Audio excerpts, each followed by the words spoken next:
Hello, today is Saturday, April 24th, 2021, and yeah, today we're working on Ludum Dare, a game for Ludum Dare. Oh, geez, I just broke something. Okay, wasn't the game though, so that's good. Anyway, yeah, we're working on a game for Ludum Dare. Hey everybody, how's it going? So we have about a day and 4 hours-ish, so 28 hours total. So yeah, that's fun. I'll show you what we got so far. So we have Omar, we have Percentage Guy, and we also have Akron. How's it going, everybody? It's good to see all of you. So can we get some gravel blocks, because the command you've been waiting for is finally here. Maybe a bit later. I do want to do some work on the Ludum Dare stuff to begin with. I haven't really had a chance to work on it yet today, because... Oh, also, I haven't turned on the light in here. Alright, give me a minute. Let me turn on the light in here.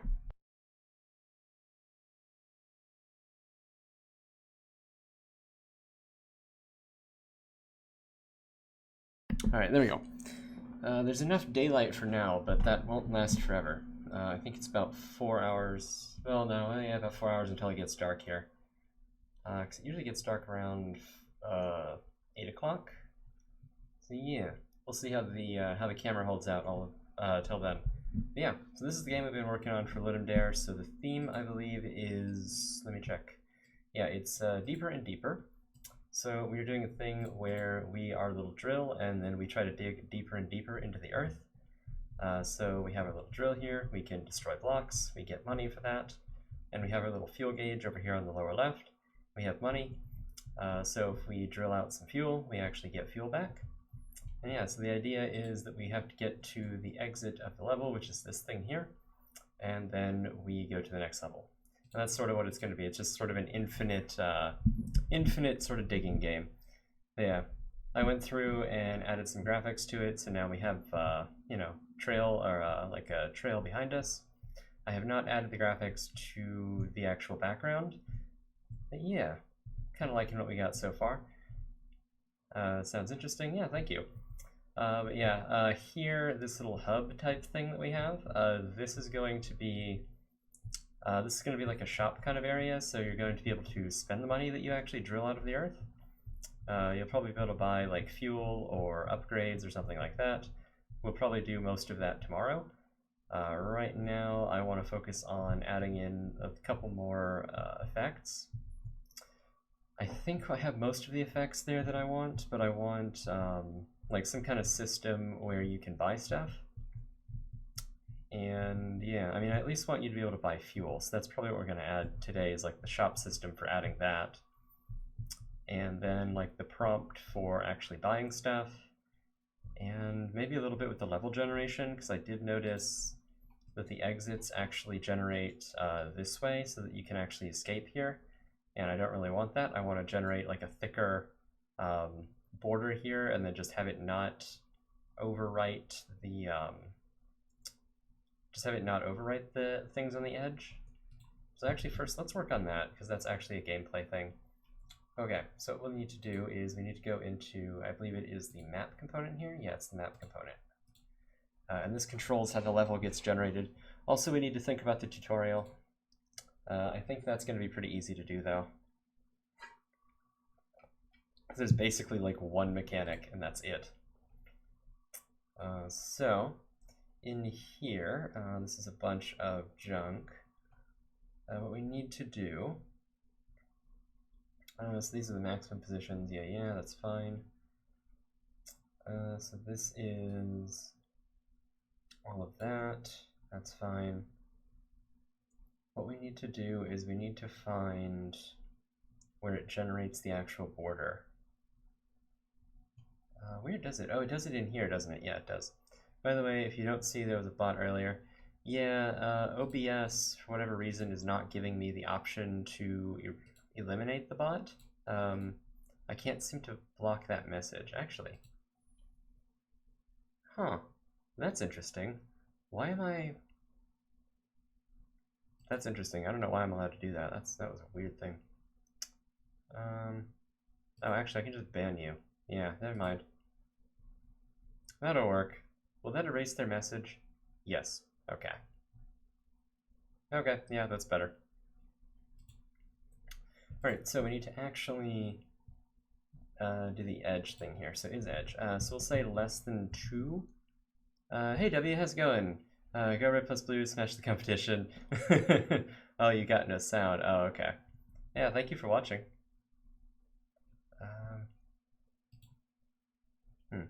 Camera's acting up. Oh, that's not at all what I meant to select there. Yeah, I can tell my camera's acting up, but I can't. There we go. I think I fixed it. Cool. Okay, so I think if this is less than 2, that's less than 2, and this is equal to or greater than or less than or equal to height minus 3, or no, greater than or equal to width minus 3 and greater than or equal to that way. Check DC.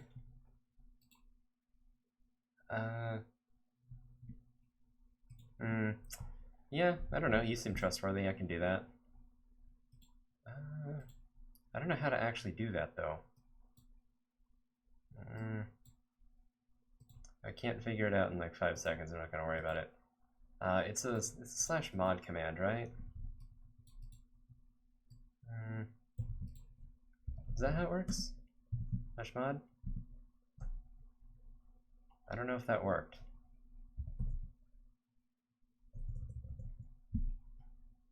It doesn't tell me if that actually worked. Tell me if that actually works. I think I just ran the mod command, but I don't know. Okay. Oh, it worked. Okay, cool. Yeah, there we go. There you go. Now you can fight the bots. Don't abuse mod privileges or I will remove them from you. Okay, so this should generate a border with a thickness of 3.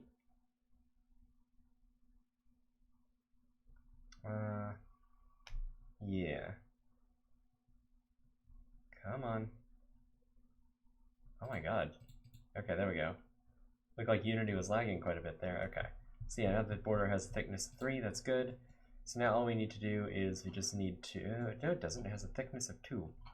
Oh wait, does it have a thickness of... oh, okay. So I did the math wrong. Fair enough. Less than or equal to, less than or equal to. And what we want to do is... in here, we want to use the width minus 2, or, yeah, or 1 here, and not 0.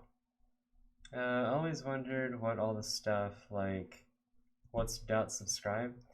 Always wondered what is all the stuff with a dot? What do you mean? I don't know where dot subscribe would be in this case. If you're talking about in this trail creator here, what's a dot subscribe? Tell me if this is what you mean. Because if this is what you mean, then this is something different. But if it's something related to, or just generally,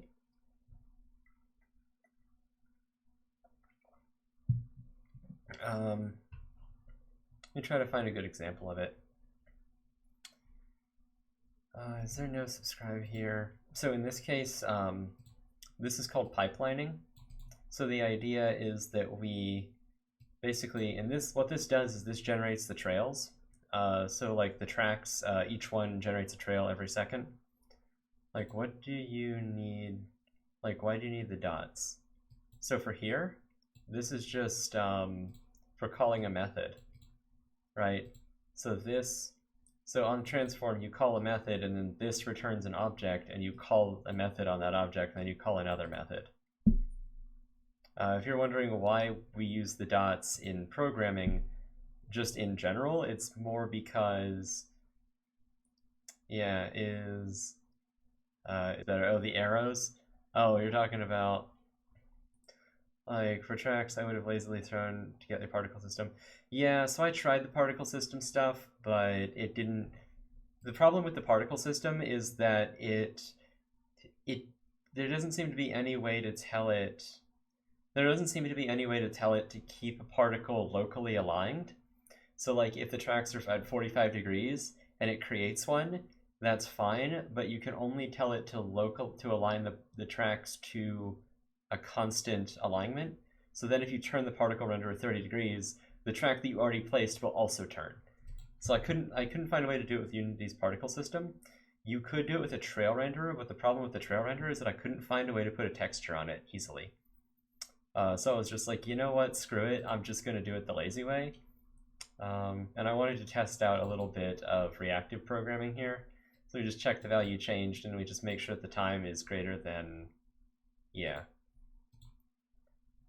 But you could also use, I mean, C++ uses the arrows. The only thing is that there's another, it's just another character to type. I didn't even put that into consideration in making the blood particles. Yeah, it depends on how the alignment is set up. We'll have jumping blood everywhere whenever we add it. Maybe?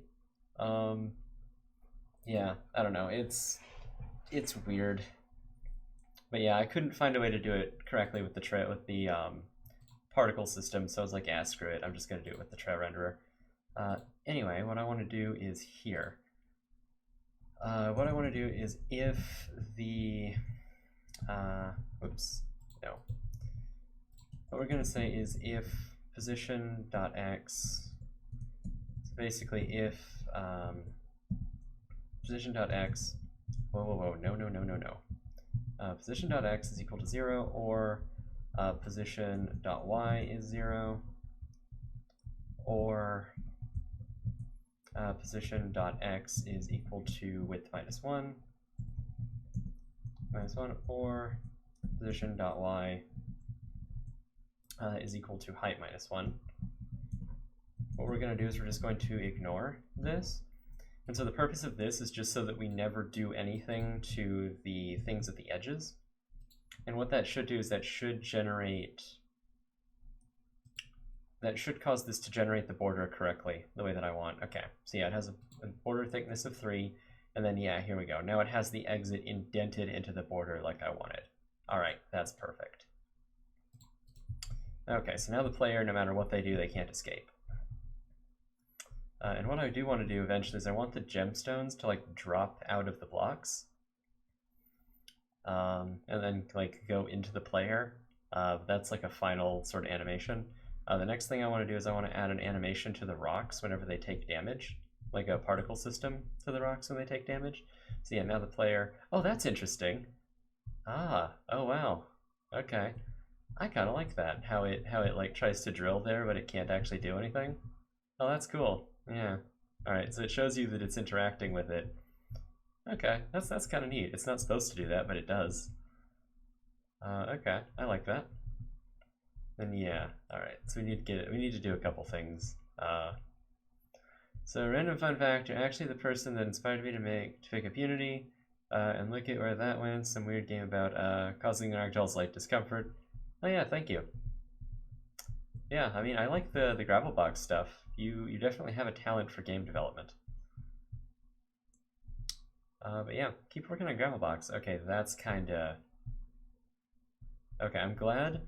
So I'm glad that even if we generate the hub area right next to the exit, it can't block it off because our little thing is just too. This little thing is a little bit too thin to fit through, or it's thin enough to fit through, so that's good. Yeah, kind of like all the effects on this. I do want to add like dirt as well, so like the more blocks you break on a level, the more like dirt builds up on the sides of it. But that's like a thing to add at the end. So yeah, okay, so let's add a particle effect to the actual rocks whenever they take damage. And that's basically going to be the same as the drill effect here. So I'm just going to grab that. Let's copy that. And then paste that into the world. It's a tank, except instead of a gun, it's got a drill. Yeah, exactly. Exactly. Let's say rocks. Yeah, rocks. Okay. And so what this will be, this little rock effect, it'll be something close to, yeah, like a brownish color. Yeah, okay, that'll work. Then it will have its emission. The shape will probably be a circle, maybe a radius of 0.4, 0.1. Yeah, 0.01. They're 0.5. And then the arc will be 360. Yeah, something like that. Then maybe we'll change the emission to be like 50. Yeah, and then the lifetime can be at 0.3. Red plus blue. What part do we fit? Do we get the flashy 1/100th chance of LSD that makes everything flash? Huh. Yeah, we gotta find something that we can put the LSD effects on, because that's always fun. I mean, yeah, we'll definitely have to find something. I don't know what it'll be, but we'll find something. But yeah, thank you for reminding me of that, because otherwise I might have forgotten. Random between 2 gradients? No, random between 2 colors. Yes. Let's copy paste into here. Let's make one bit a little bit darker. Yeah. And let's set the start size to maybe 0.1. Have like really chunky rocks. Yeah, so we'll spawn that inside of a rock, I guess, whenever it's taking damage. At this point, it's not a problem. It's not a RPG game without the flashy colors. Yeah, that's true. I just gotta find a place to put them in here. So it's a question of what we do with this, or how we... It's a question of what we do with this thing. Like, how do we actually... I guess it shouldn't loop. I guess that's what we'll do. So this won't loop, and what we'll do is we'll just spawn new copies of it. And why does it have a rotation of 210? Kind of a rotation of 0. And does this play on awake? This needs to be, yeah, play on awake. And it shouldn't be pre-warm. Okay. See, all that should be fine. And so it should end up playing a one-shot. So now when the player deals damage to a rock, so we'll say protected game object. That's the most random number ever. So I think what it was is it's these things, the drill particles. So yeah, one of these is at -45, the other one is at positive 200. Why are they asymmetrical? What? Did I have a stroke while I was doing that? I always thought it looked weird. Yeah, they're asymmetrical. That was the problem. Yeah, okay, so I ended up changing one but not the other. So that's what it was. Okay, let me just apply that there. Yeah. Yeah. I was like, wait a minute, something was wrong here. Now I know what it is. Yeah, exactly. So this will be the rock. Watching me spell rock incorrectly twice. Oh, that's a bad omen for how well this is about to go. So rock effect. What if you add collision particles because collisions? So I tried to add collisions to the particles, and the problem is that since they spawn inside of the rock, it causes issues. They look really derpy. They actually end up spraying in the opposite direction for whatever reason. I mean, I can probably fix that by whenever a rock takes damage, I can probably change it to a different layer, and that'll probably make it work. But then we have to worry about it possibly colliding with the player. I'll have to think about it. I'll have to try it. Actually, after this, I'll try to do it. But I was working on it earlier, and I was like, I can't be bothered with this. So what we want to do is, whenever we deal damage to the rock, yeah, we will instantiate some rock effect at the block.transform.position, and then we will say quaternion identity. So this will show the rock take damage. If you noticed, yeah, I noticed the GB particles, or the particles on the thrusters in Gravelbox. Yeah, I noticed that. That was actually why I thought of adding, or changing the particle effect, or changing them to collide with the world. Yes, enabling collisions. That's what I meant to say. Okay. So yeah, I don't know. That is spawning a lot of copies of that. Okay, yeah, those need to be parented to the actual block. is what we need. We need to say block.transform. Yeah, something like that. And then what we can do is we can say the effect is equal to that. What we can say is effect, destroy effect after, effect after 1.1 seconds. That should give the particle effect enough time to play. Yeah. So now we'll have multiple effects going here. So let's see how this goes. Okay. I don't know how I feel about that. I think the effect just lasts too long. That's the problem. Yeah, it lasts a bit too long. Let's make it like half a second. So this will be half a second? Yeah, half a second. The blood effects will also have collisions, interestingly causing it to form almost what looks like a puddle. Huh, that's interesting.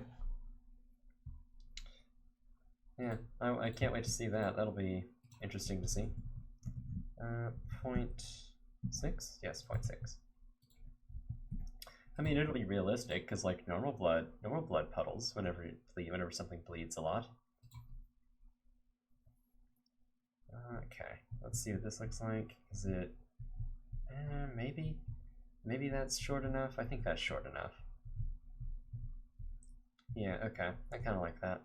That way we kind of have the effect that we're dealing damage. By the way, I probably won't ever add more than just blood. Maybe some slight color change if the limb has been detached, the whole body. Still want it to be Twitch friendly and stuff. Yeah, Twitch friendliness guidelines are interesting.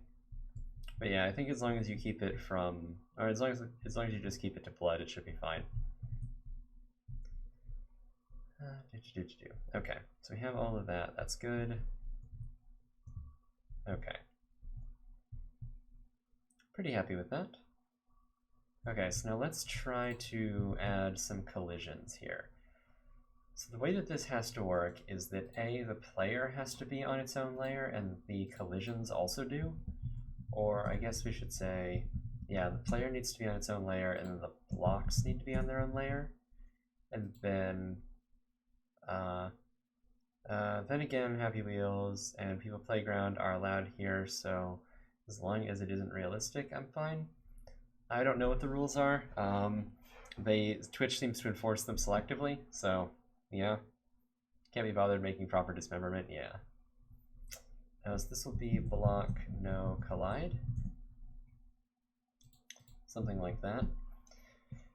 And so the idea is that we will add this to add the player to that layer. The elevator we will also add to the player area. We'll delete this because we don't need it anymore.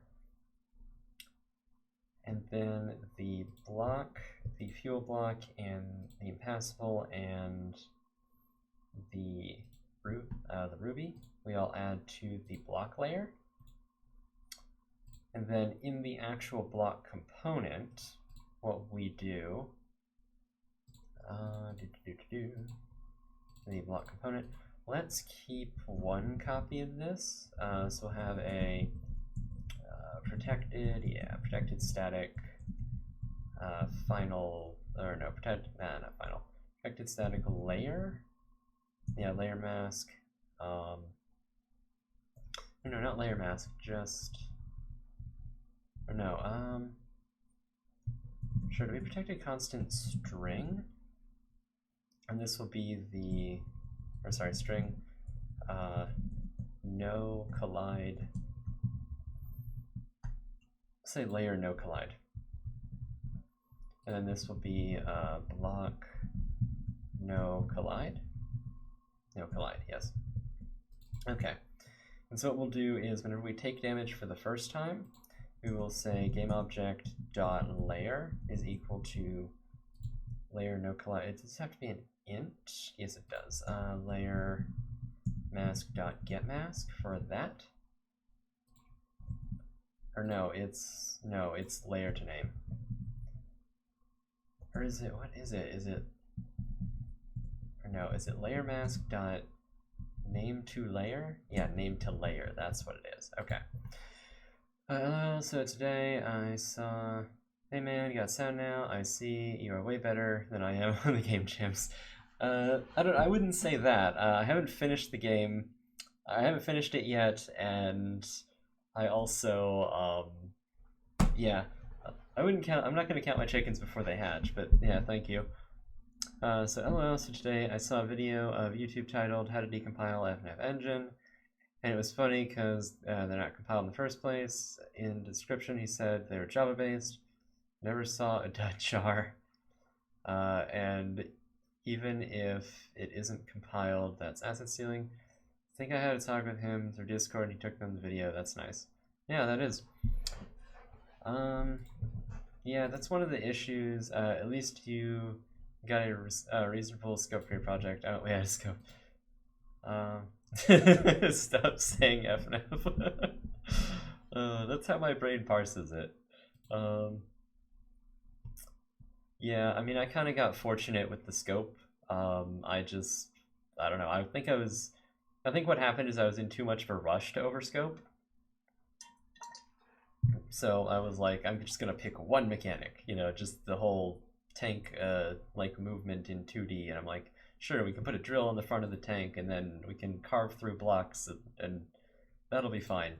But yeah, the issue that I always have with games is that I want to make a game with like 2,000 mechanics, and it, you know, you really can't do that in a game jam. Okay, so everything seems, wait, let me just make sure everything functions. Where did you get the art from, or did you make it? So I made this art. I did it earlier today. So the way that I usually do art is I have, I do it in Inkscape. So let me just show my little process here. Oh god, where did it go? There it went. So what I do is in Inkscape, I have like an images file, like this.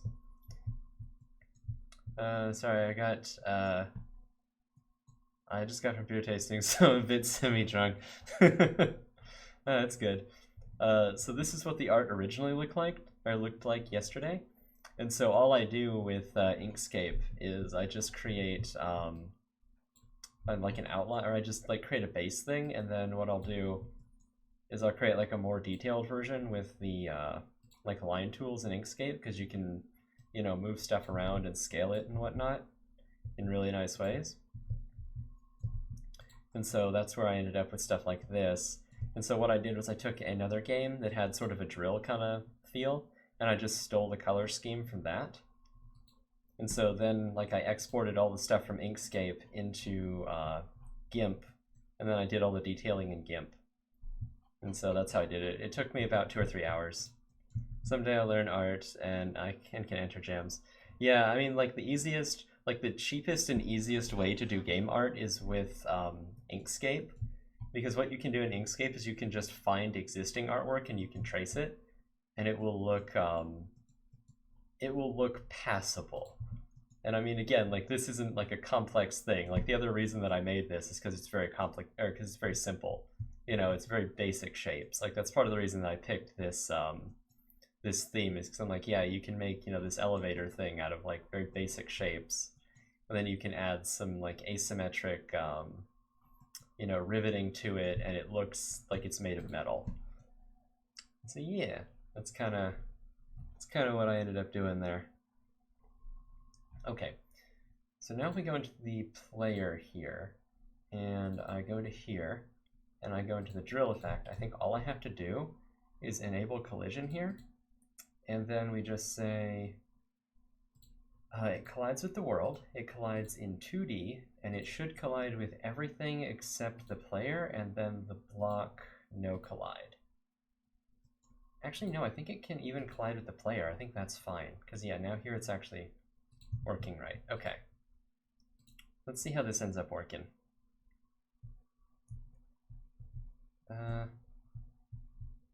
It does not seem to be colliding. Why is that? So what layer are these on? These are on the block layer, yes. And those are on the block layer, okay. Did these not get the collision? Why not? Why did these not get the collision? They're enabled here. I think the first gun I'll... so I think for the first gun I'll add to GB is a detached tank gun because a tank was suggested and I don't plan on adding full vehicles. Okay. I'm very confused. Why did collision not get enabled here? Like, it has all the right settings, it's just not enabled. Let's set it to medium. No, actually I have to set it to high. Disables collisions on block. Why won't it collide? Well, I enabled the collisions. Yeah, there we go. I enabled the collisions on the blocks, but I disabled the collisions for, yeah, I don't know. I enabled collisions on blocks, but that had a, for whatever reason, the collision thing was disabled in the actual scene. So what do you think of my Unity bug where enemies don't move until I have a specific window open? That's, yeah, I don't know. I've got to try to reproduce that bug myself at some point. And I want to try to reproduce it and try to figure out what the characterizations are of it and see if there's like a reason behind it, because maybe, I mean, from what I saw in your stream, it looked like it was a legit bug, but I don't know. I don't know if there might be some, I don't know. I can't think of any reasons why it would occur, but maybe there's some weird reason. Yeah, I kind of like how it looks. I'm glad that it's not colliding with the drill. That's the good part. But yeah, it looks much better. I'm wondering if I should add those collisions to the actual block thing as well. I probably should, right? The actual rocks. Should just add collisions here, and then we say no, world 2D. Why do these have the correct settings? That's so weird. Okay. Let's see what happens now. Yeah, I mean, okay. I don't know if that's good or bad. Yeah, bugs bother me sometimes because I think it's something I've changed. Yeah, that bug especially is kind of weird. Suggestion: if you mine a lot of blocks in a row, the drill starts to turn red, but it won't affect mining, and after 15 seconds of no mining goes back to normal. Huh. Actually, that's a good idea. Yeah, I mean, a lot of this game I think is going to be visual effects. It's just like how much can we add to it? I don't know how much I'm liking this. I don't like the bouncing. That's the issue that I have. I mean, I think I can set the bounciness down to nothing, right? I think that's true. So what is the collision here? So dampened by a factor of 1. How about that?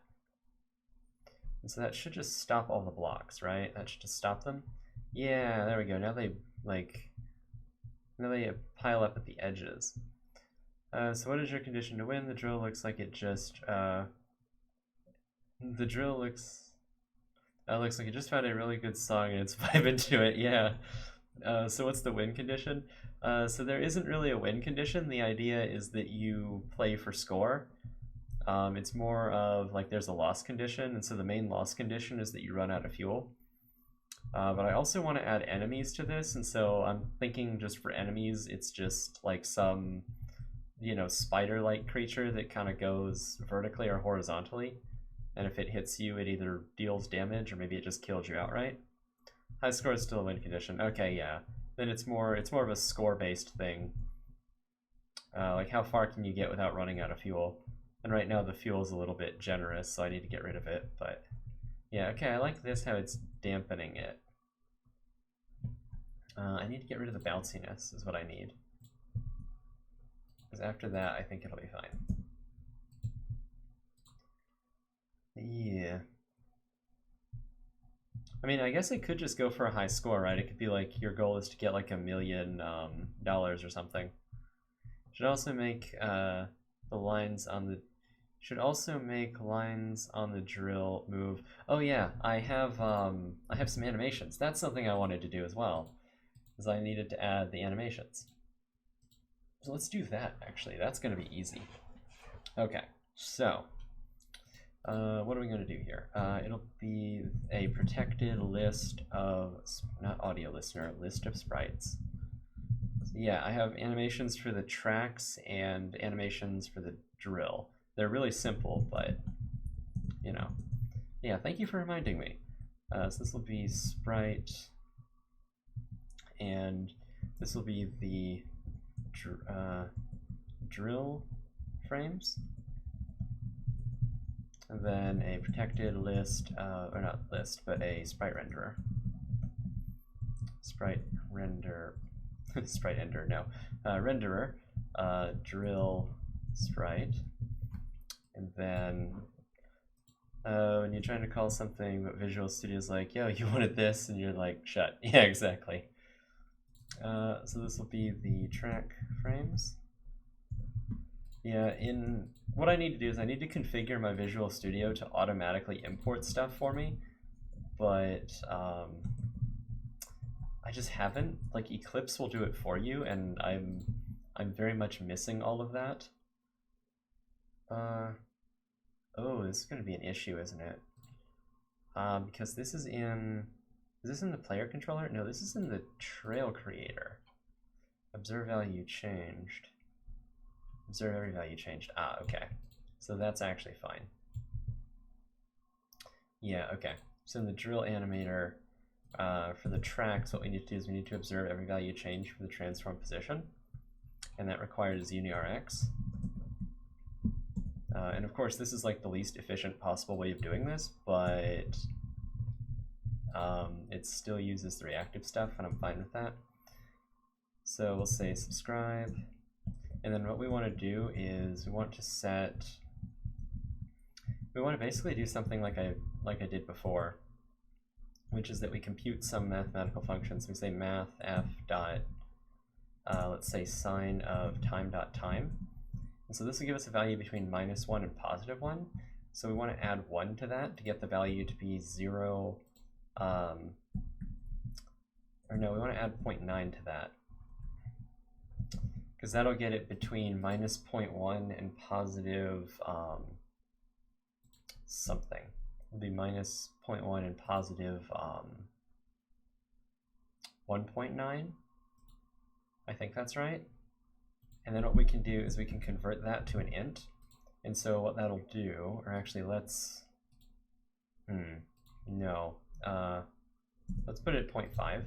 So what this will do is this will make sure that it rounds to a 0 sometimes, or not rounds, but truncates to a 0 sometimes, and then other times it should truncate up to a 1, I think.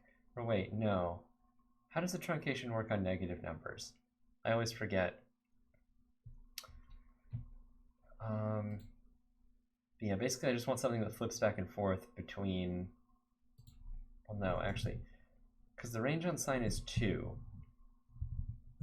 So isn't it the case that negative numbers truncate to their positive version, or to their 0? So like -0.1, does that truncate to 0?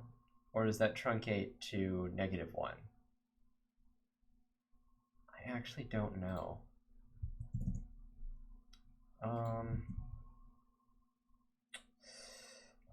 It's probably fine.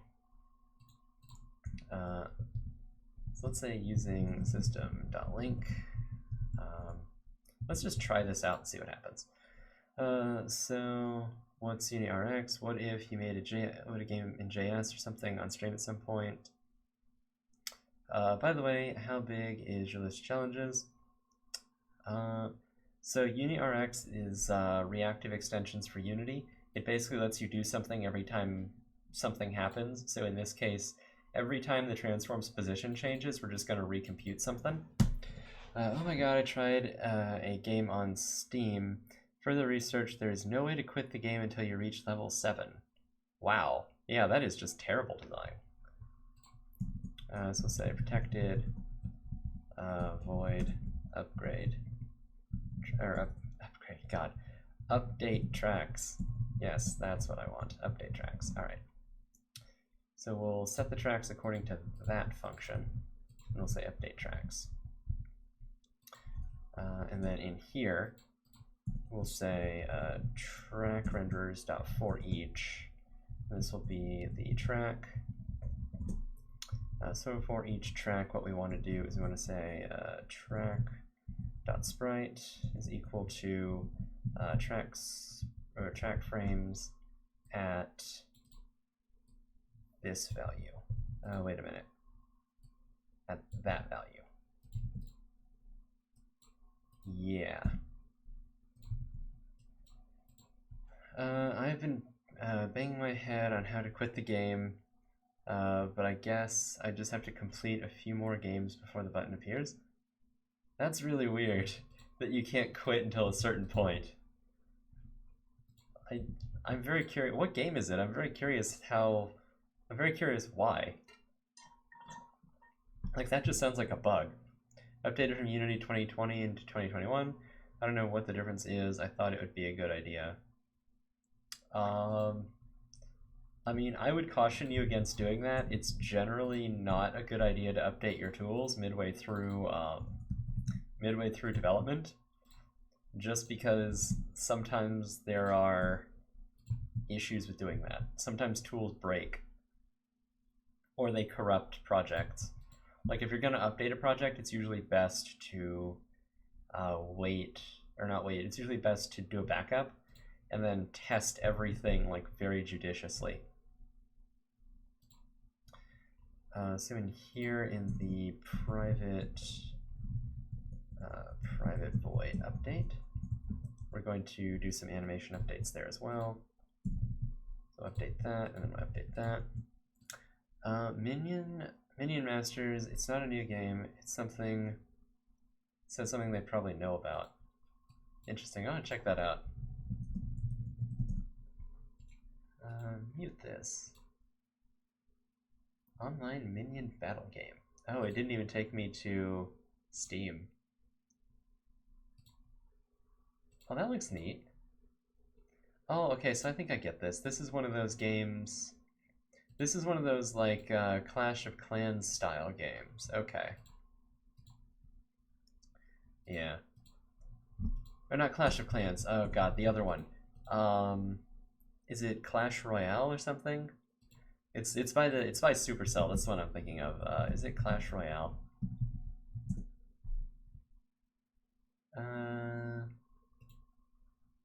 Yeah, so it's one of those Clash Royale style games. Yeah, Clash Royale. Clash of Clans, if you know that type of thing. Yeah. Even you said Clash of Clans. Yeah, it's because Supercell is known for Clash of Clans, and they use the same theme.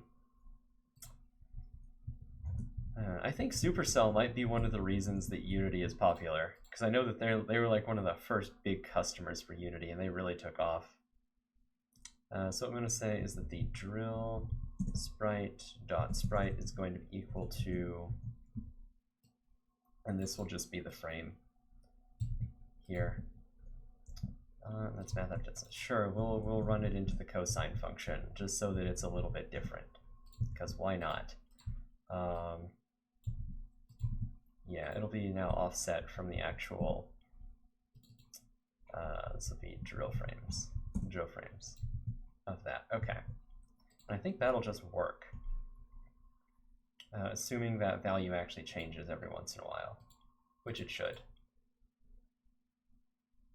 Otherwise, I'll have to figure out how I did that with the other, or in the other game. So this is in player, right? Yes, it's in player, and then I thought we had the drill animator. Oh, I didn't serialize that stuff. That's the issue. So we need to serialize you, serialize you, serialize you, and serialize you. Yeah, okay. So let's try this out. All right, so the drill frames, there's 2 of those, and those are in images, drill head 0 and drill head 1.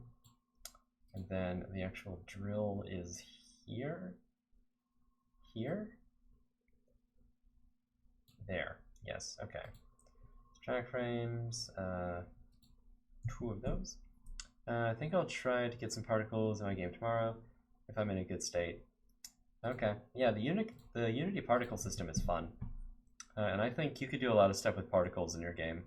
Like walking and jumping and stuff like that. You could probably do a lot of good particle effects for that. Plus, like the destruction enemy as well. Whenever it destroys something, probably spawn some particle effects to demonstrate that it was destroyed.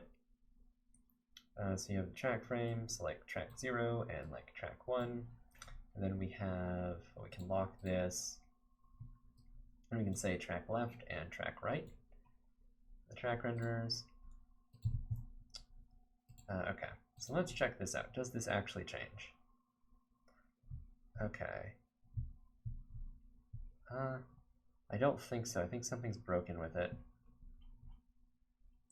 Yeah, the tiny enemy sure could use some more particles. Yeah.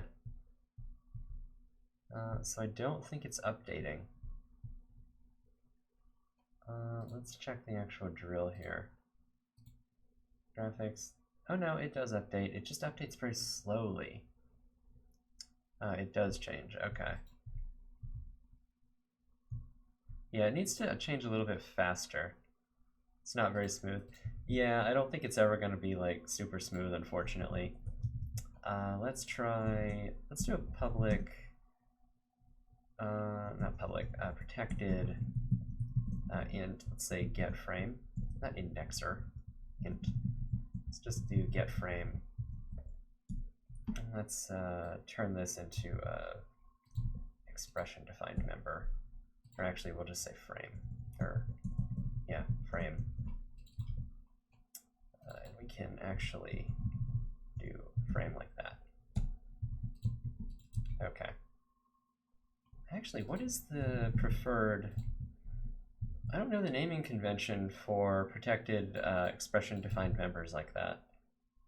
I'm going to go with like a method, but yeah, I don't actually know. And so what we can do here is we can say ×3 or something. It's probably fine. So that should change. Yeah, it's not quite smooth enough. Can we do it ×5? Will that work? Oh, but I just set it all to the same function, didn't I? I think I did. Yeah, it's not quite that smooth, but I think it's at least there. Let's maximize this and see if I can actually see the tracks change. Yeah, I can see the tracks change a little bit, but yeah, it's not super smooth, but it's better than... I don't know if it's necessarily even better than it was. But I think the best new feature is that you can detonate explosives with any force you want. Yeah, I think that'll be a good feature. Okay, so we have all this, and yeah, I think we have all the effects that we need. So great. So the next thing that we need to work on is the like prompt things. So like whenever you go over the exit, you'll be prompted to hit a button to actually exit. Yeah. Okay, so what we want to do is I want to go up here. And we want to create a UI text mesh pro, yes, okay. Let us center, and then we'll just say that this is the prompt. Yeah, okay. And then let's set this to bold and maybe 40. And what we'll do is we will disable wrapping. So yeah, now we can just say like, you know, press Q to exit or something like that. Don't forget about the post-processing. Yeah, I don't know if... So the thing about post-processing is I don't know how it works with the web build. It seems to me that the post-processing causes the web build to not work. And so I might have to do a version with the post-processing and a version without. But yeah, I don't know. I have to check that out. Yes, something like this. Maybe at 40. Okay, do something like that. Alright. So now in edit script. But yeah, thanks for the reminder about the post-processing. So let's say protected TMP text. This will be the prompt, and then we'll serialize this. Oops. Serialize this, and then we'll set whatever the prompt is. Like void set prompt. This will be the string text, and then we'll have a version for hiding it. So we'll say public void hide prompt. Yeah, all right. And then all we'll do is we'll just say that the prompt.gameObject.setActive true. And then we will have prompt.text is equal to text. And then here we'll just set it inactive. Okay. So in the case of the exit,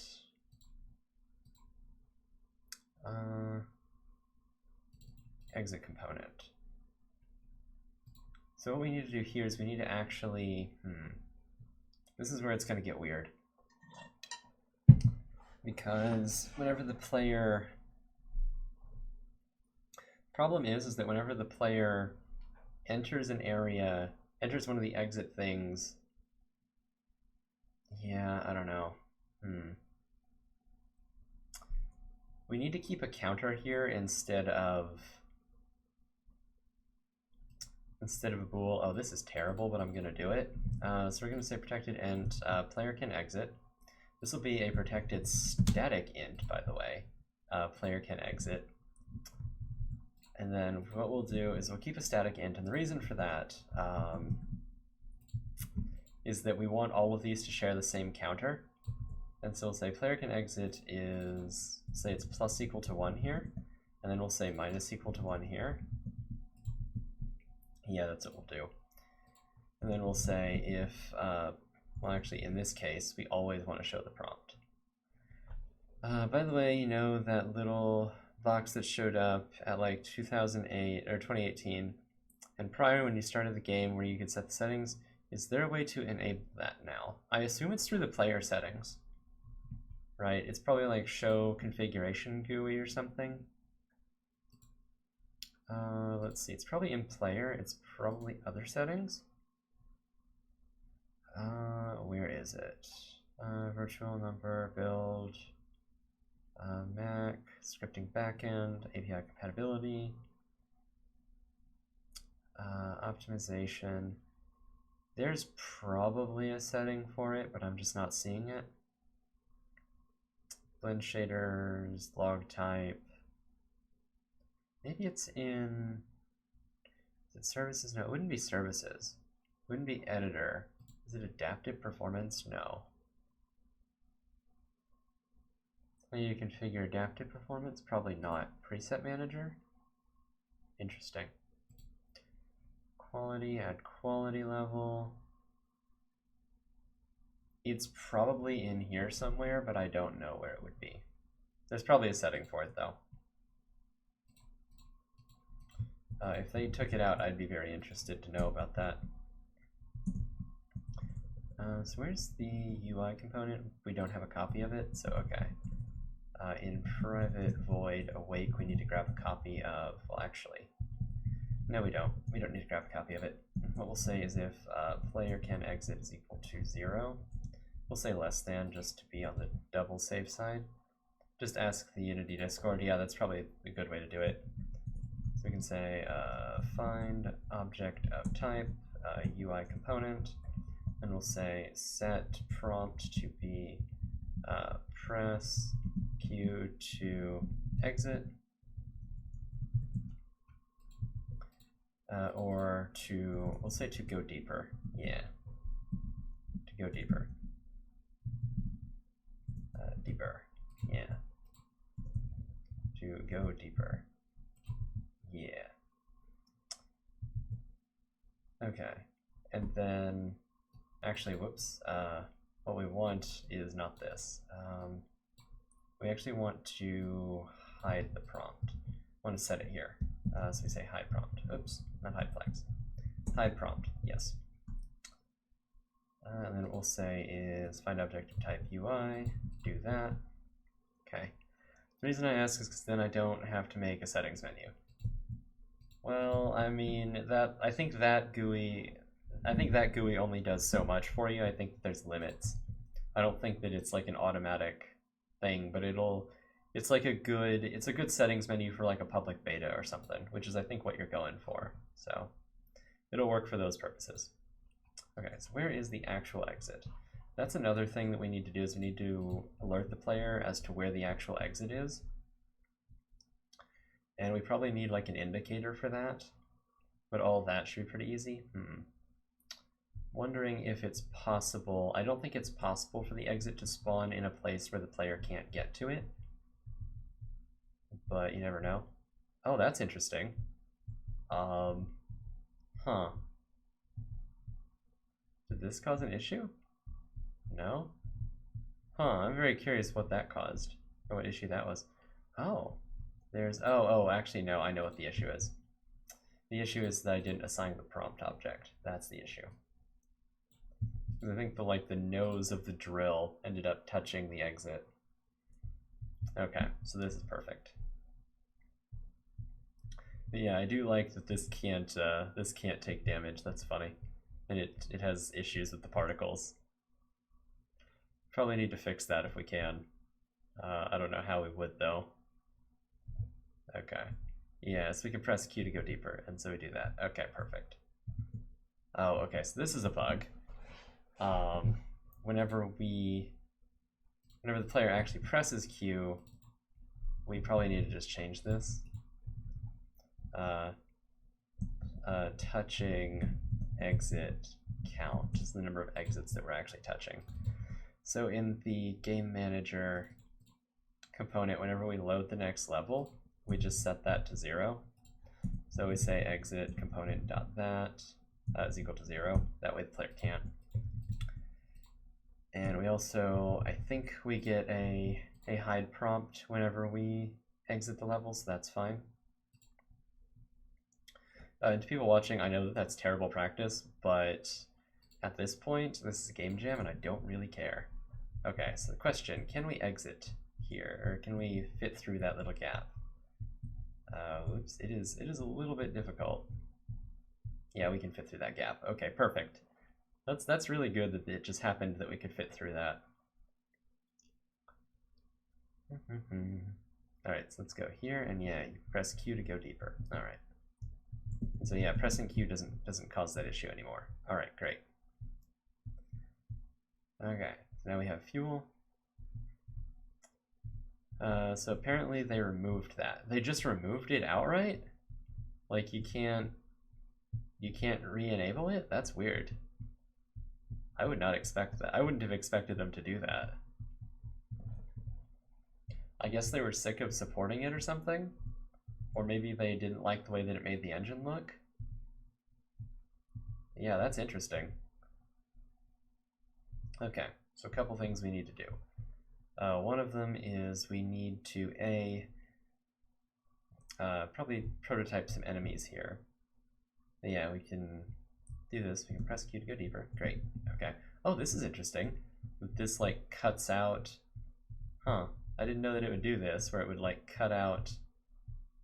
Yeah, I didn't know that it would do that, where it would cut out parts of. Parts of the border there. I think it's fine. This could generate. I think this could potentially generate too high, and I think it'd be fine. I'm gonna have to make a settings menu. I mean, UI is fun, right?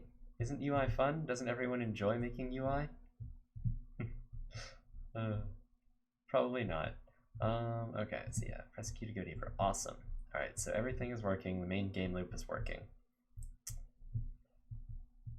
So we can do a couple things. They hate Unity UI. Yeah, that's fair. There's a couple issues with Unity UI. Okay, so I guess one thing I want to do is I want to change. Okay, there's a couple things I want to do. I want to change the level generation so that it generates large blocks like large impassable areas. Well, maybe not, because that might get a little complicated to generate. What I do want to do is when one of these blocks actually breaks, instead of giving the player money, what I want it to do is I want it to spawn like gemstones or something, and then have the gemstones kind of like go into the player. I think that's a way of doing it. Apparently the reason most games don't use it was ugly. It's funny how the $sign in the editor is just a $sign over the map. Yeah. There's just a singular $sign. It's just perfectly aligned. It's just like, it's free real estate. All right. Okay. So we can either do the enemies or we can do the gem thing. I think we should do the enemies.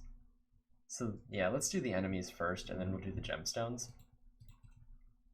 So the way that I want the enemies to work is I want them to either pick a vertical or a horizontal alignment, and then just kind of move left and right in accordance with, or move left and right or up and down according to whatever alignment they pick.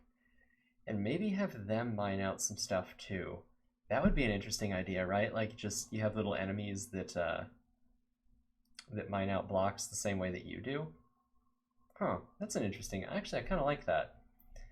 So yeah, we'll have enemies that mine out blocks the same way that the player does. I don't know what they'll be quite yet. Yeah, let's do that.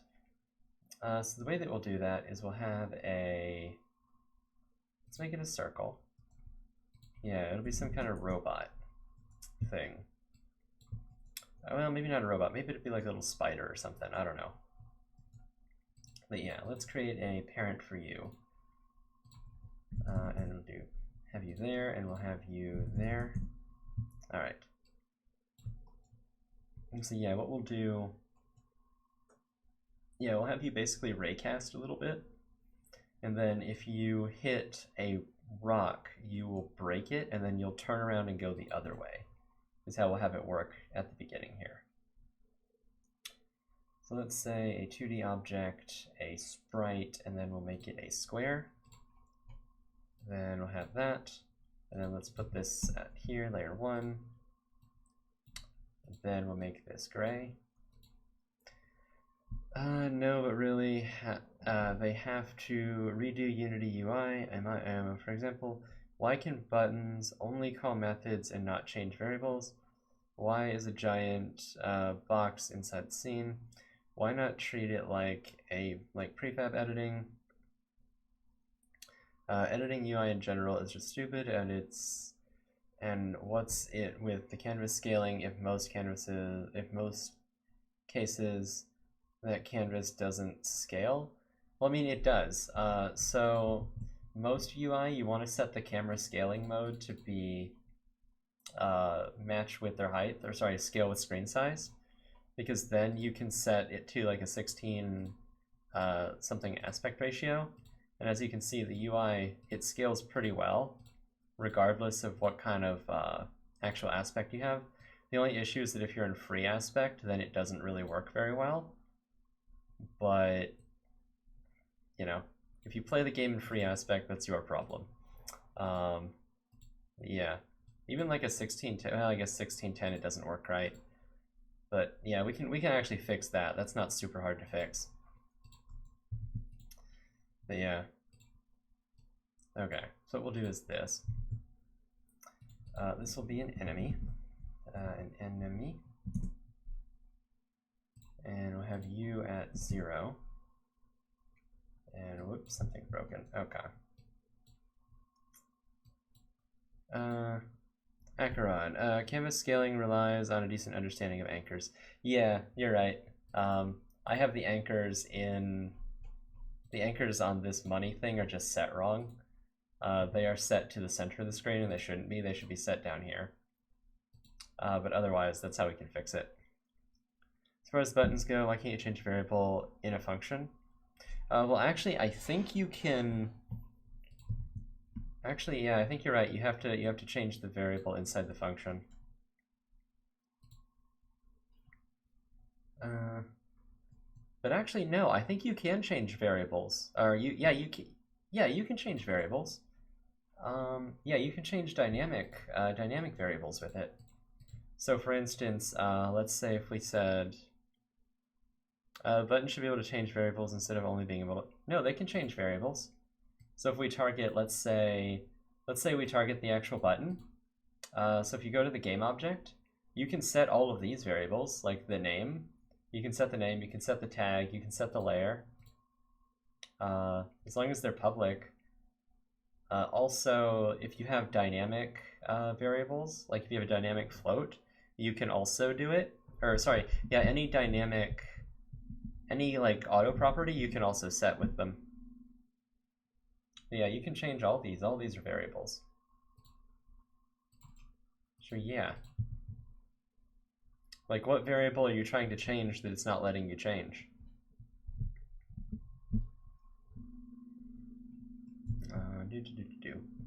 I don't know. I almost never set Unity stuff up through the GUI. I usually just set a listener to the onClick function. But that's just because I don't like the GUI. But there's no reason that you have to do it that way. You can do it other ways. This can be at 0. And this can be at 0, and then we'll put this over here.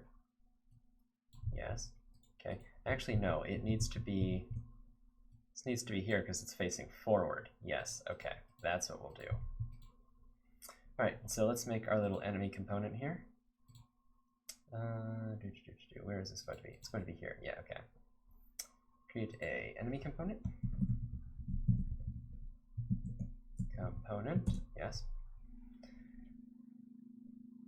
And so yeah, all we have to do is let's move this into the actual components thing, and then it should complain about a reload. I don't trust that you didn't reload. There we go. Okay. So really, the enemy, I don't even know if it's going to be a state machine. It's really just going to have a movement function, and that's like really it. So private void, yeah, it's not even going to be a state machine. So in the fixed update, let's store a, well, in the fixed update, we're just going to say transform.position plus equal to, I guess transform.up times whatever the move speed is, times time.delta time, or fixed delta time, something like that. And then we'll have a protected float, protected float move speed, yes. So I guess enemies will move at 2, that'll be fine. We'll serialize it just in case we want to change it later. That's all we need to do there. Actually, in fixed update, we need to do a raycast here to check if we have a block in front of us, and if we do, we break it, and then, well, actually, no, I guess enemies should have a mining state, right? LOL, put a little tiny radio on the enemy sprite as a GB reference. Kinda, VS is really bad at guessing today. Yeah, it really is. Yeah, maybe we could put a radio. I was thinking, yeah, maybe we could put a radio. I don't know, I'll have to figure out where it's gonna fit. But yeah, maybe have like a radio, maybe have a radio that you can, I guess what we'll do is we'll have like a radio in the bottom right, and that'll be the way that you can change like the game music or something. I think that'll work. Okay, so what we want to do. So, okay, yeah, I've decided that enemies are going to have states. So I'm gonna just make like a primitive state machine here. So what we'll do is we'll have an action, and then we'll have that action point to what the actual method is. So let's have a protected action. This will just be the state, or this will be the, yeah, this will be the state. That'll be fine. And so we'll have a protected void. This will be the state patrol, and then we'll have a protected void state mine. State mine, yeah, that'll work. And so in state patrol, they'll just go forward. And then in fixed update, we'll just check if there's a state, and if there is, we'll just invoke it. and that way we can switch which method we're using. So in private void awake, one thing that bothers me about C# is that you can't point to an instance method at compile time, and I have no idea why. So for instance, I can't just say start in state patrol, or can I? No, I can't. Yeah, I don't understand why that's not considered a non-static reference. I don't really know how that can change, or sorry, I don't know why it's considered not compile time constant, because that's just really annoying. I don't know. To me, it's just stupid. So we'll say state is equal to state patrol. It's funny how at this point, the gravel box radio, which was originally a secret item, is just the face of it at this point, and nobody cares about Kevin. Yeah. Yeah, I mean, that's happened with a couple of games, though, where, like, just the secret becomes the reference, or, you know, becomes the common, like, reference for the game. So, like, the cake is a lie. That kind of overtook the portal. That almost overtook the portal gun as a symbol for portal. Like, if you're going to symbolize portal, I mean, you don't even use the portal gun itself. You typically use either, like, the falling person symbol, or you use the actual portal, or even, like, mostly it's just the cake. Like, people understand the cake. So we have this, it's a state patrol. So we're going to do our raycast first. So we're going to say if physics 2d.raycast, or actually, wait a minute. Okay, so this one returns the hit. All right, I remember this now. Right. So what we'll do is this is the hit is equal to physics.raycast, and then what we'll do is we want to raycast. So the origin, so we'll say transform.position, and we'll say transform.up as the direction. And then we'll say within half a unit. Yeah. And so I think we say if hit, is hit a struct? I think it is. So I think we have to say if hit dot other, or no, dot collider. So if there is a collider, and let's do the return here. So if there is a collider, then that means that there's another collider in front of us. And so I think what we need to do is we need to check for the block. So say var block is equal hit.collider.getComponent, and we'll look for the block component. So if there's a block, if the, how do we actually, so say if block and block is not impassable.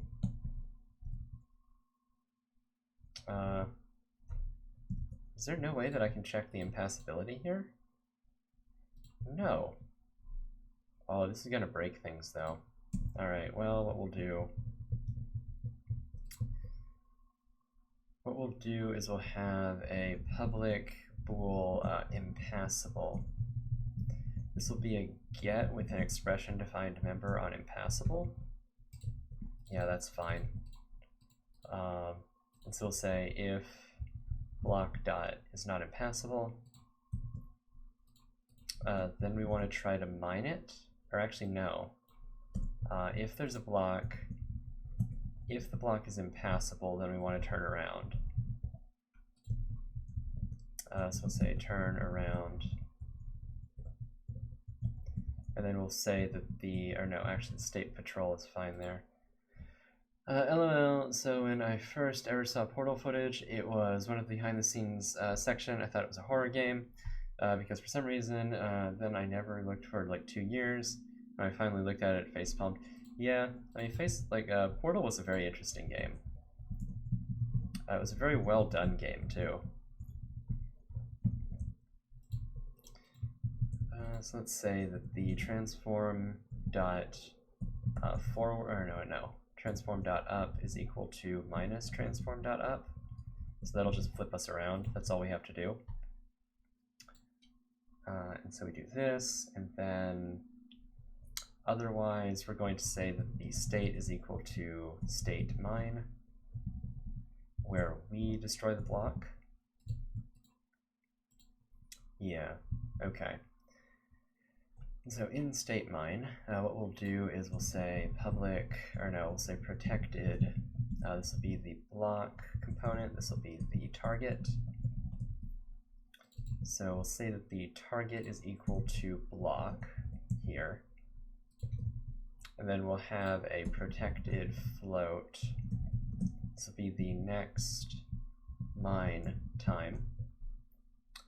So in state mine, we'll say if time.time, do you not need the methods? Do you not need the blank? So in this case, state here is pointing to a method. So we're not actually calling this method. We are pointing to it. So in fixed update, or sorry, whenever you have an action, you can point directly at a method. So state, for example, just points to a method. So that's why in fixed update, what we do is we say if state is actually pointing to anything, then we call that method.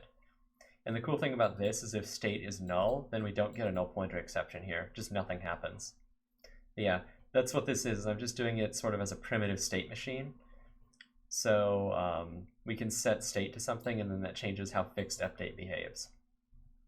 I could do like a full AI thing, but it's a game jam, and I just don't have time. So time.time is greater than next mine time. All right, and if you did the blank, you'd call the method and expecting return. Yeah, like I think in this case, since this returns void, it won't even let me. Wait a minute. Okay, I was about to say, wait a minute. Yeah, it can't convert void to system.action. Now, if this state mine returned an action, then you could actually, then this could return a method. And so if you have a method that returns a method, you actually call it like this. It's really funny to have the two parentheses, but you can actually do this. It's really silly. It's like you could do, if this was like an action or something, and then let's just say that we return, I don't know, let's say we return some nonsense, right? Just nothing. Then what you can do, let's say we comment this out, then this actually becomes a valid expression. I know, it's really weird, isn't it, to see that? But yeah, basically what we do is we call the method, then whatever this returns, we call it immediately. So yeah, you can do some really funky things with that stuff. But yeah, that's sort of how actions work. But yeah, you're right. If you're doing, basically if you're doing this, you expect the return value. Okay, so say that the next mine time is equal to time.time plus, we'll say the enemies mine every 0.3 seconds. Sure, that's fine. I don't know what kind of damage effect they'll spawn, but we're not going to worry too much about it. My favorite part of the method, void. Yeah, exactly. I wouldn't even know how you pronounce that, but yeah, void with a P. You figure out where the extra character goes. Okay, so in this case, what we just do is we say, I think target.take damage, and we'll say that they do 3 damage. Yeah, okay. So they basically will do this, and then, by the way, what allows you to invoke a method? What do you mean, what allows you to invoke a method? So we're basically like invoking the action here, but method itself has the invoke parameter, or not parameter, but oh, action, that's interesting. I didn't know action. Okay, so we're invoking the delegate. That's what we're doing.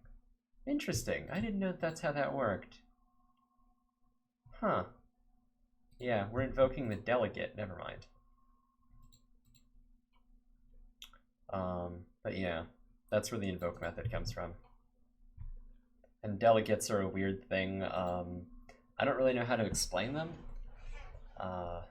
Yeah. So yeah, target. So if there's a target, then we take damage. Actually, no. If there's no target,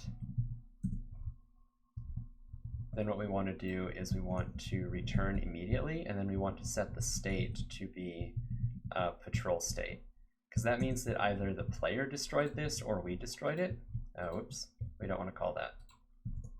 Yeah, so this means that either the player destroyed it or we destroyed it. In either case, we just want to return. Yeah. Okay. And so I think the only thing we need to do, I don't mind me looking up C# invoke to see if I didn't just ask something. No, you didn't ask something completely stupid.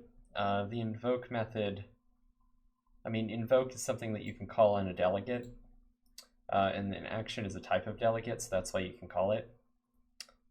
But yeah, all invoke does is it does, more or less, it does the same thing as just the parentheses.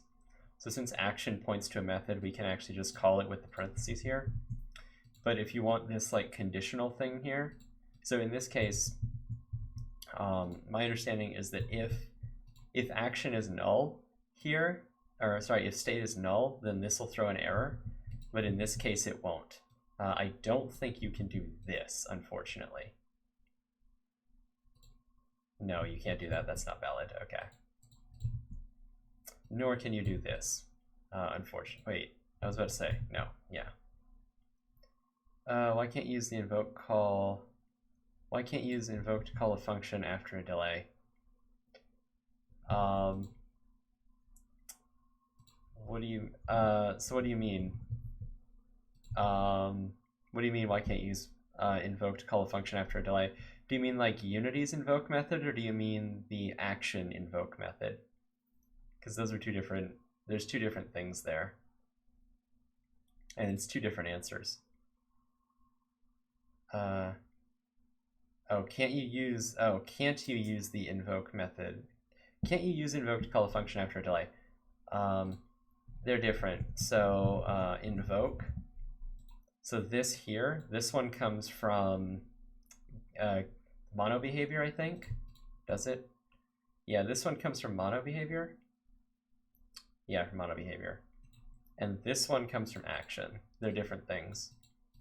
But yeah, you can, as long as you know the actual name. But you can't use this invoke to do it. This is a different invoke, and it comes from a different place. I keep saying function even though it's not a function in C#. What do you mean? It depends on how you, well, the word function and method are strange in programming. Technically speaking, I believe a function is something you call on a class, so it's completely stateless, or well, it has static state, whereas what I'm referring to here is a method, so state mine is a method. That's because it's called on an instance of an object and it has local state to it. But you can use action, method, function, they're all basically the same thing. I mean, function means like reusable piece of code, so like a lambda is a function. You know, they all have basically similar meanings. So if there's not a target, we do that. Right, so in awake, what we need to do here is we need to decide which way we want to go.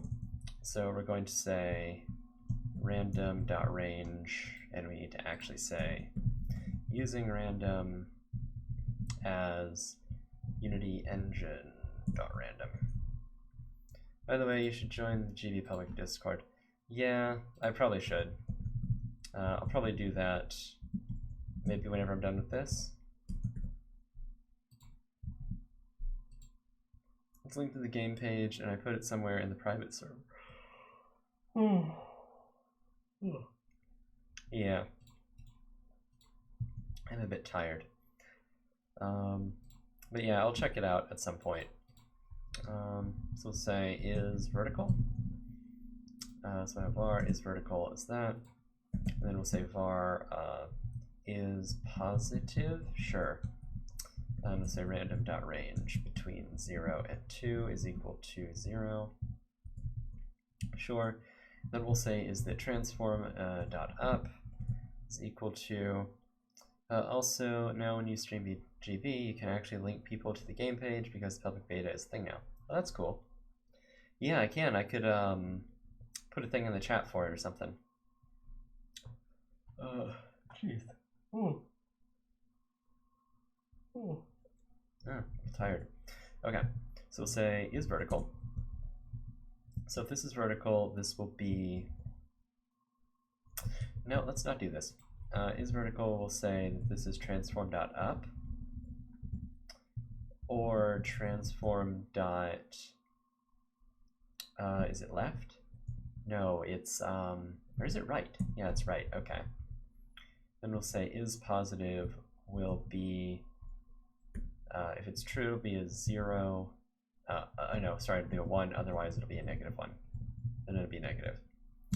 And then so what we'll do is we'll say transform.up is equal to is vertical. And this won't even be is vertical, this will just be axis. Axis times is positive. This will be times sine. Yeah, sine. Axis times sine. That'll give us the thing. All right. I think you'll find Weird Race completely like Box 2D Cry in Pain with the detonate all. Maybe. I'm very excited about making the rotors, all the rotors sentient, and you can set the joint brake force, right? So I could set the joint brake force to be basically infinite, and then I could create a bunch of sentient rotors and just have them wreak havoc all over the map. I mean, it would be nice to be able to set the rotor torque as well, because then you could just set them to have like infinite torque and just see what happens. It'd be pretty funny. It lets you pass in the force and the radius. Okay. So the first thing I'll have to experiment. Well, actually, I'll experiment with it. Next time I experiment with it, I have some ideas to experiment with. Okay. So I think this will work. Once we've set the up. Yeah, okay, I think this will just work, right? No time like the present to try it. Okay, so what we'll do is well, you see, pro tip, you need to actually add the component to something. So the enemy component. Yeah, that. Okay. So we'll add the enemy component. And then what we'll do is we will stop, because I don't know where'd the enemy go? It ended up there. Yeah, okay. I figured it would do something stupid. Okay. Let's pick one of these. Wherever it might be. Where are you? Sprite, where are you? Come on. There you are. Okay. Let's delete you. And then what we'll do, what we'll do is let's take the enemy. Enemy. Yes. And move them over here. Move them over here. So the enemy has decided it's going to move that way. So let's watch. It appears to not be dealing any damage for some reason. I'm very curious as to why. It just doesn't seem interested in doing anything. Huh. Let's see what it's actually... Whoops, go into debug. So it looks like it's updating the mining time. So it looks like it's trying to mine this block, but it's not dealing any damage. The command break force only updates already spawned objects. Well, yeah, but I could spawn a bunch of rotors and then set the break force and something like that. Okay. So it's targeting block 0, 0. Ah, that's the problem. It's targeting block 0, 0. Okay. Hey, Vulcan, how's it going?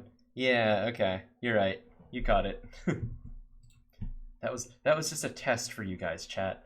I knew all along. No. Okay. So what we need to do is we need to actually spawn these enemies at some point. I'm curious why... Wait, did it not see that the block was impassable? Wait, why did it target the block if the block was impassable? Oh, because it doesn't return. That's the problem. Okay. So in the map component, what we'll do... So when we generate the map, what we will do is we will spawn some enemies. So I don't know, let's do enumerable.range 0 to, let's say spawn 2 to 4 enemies for now. Yeah, Vulcan, we're doing Ludum Dare, or at least trying to. So I don't know how far we're gonna get. Yeah. Basically, the theme is deeper and deeper. So what we're trying to do is we're doing a thing where you drill. You have like a drill, and you drill out dirt to go deeper and deeper into the world. And yeah, trying to add the enemies so that there's actually some kind of threat on the map. So right now we have like the level changing and everything, random generation, and then you can run out of fuel, and that's the only death condition right now, but I do want to make it more interesting with some enemies. So between 2 and 4, let's pick, again, a random range similar to the way the player does it. So this will be a spawn. Yep, we'll just steal that. That's fine. And then what we'll do is we will say, let's say blocks at spawn.x and spawn.y. And then we'll just destroy that. Yeah, destroy that .game object.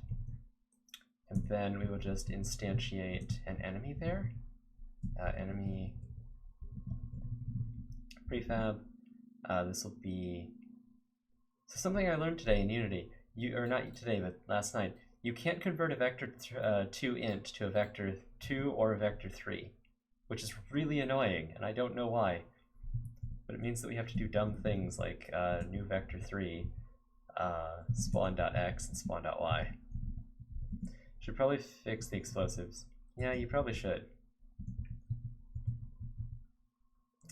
Time to define an extension method. Yeah, really. I used to have like a whole thing full of extensions for Unity because it's missing so many. Like, there's no way to modify like the individual components of a vector. It's like if I wanted, you know, like the current transform but with the z of 0. Like I used to have a thing where I'd be like,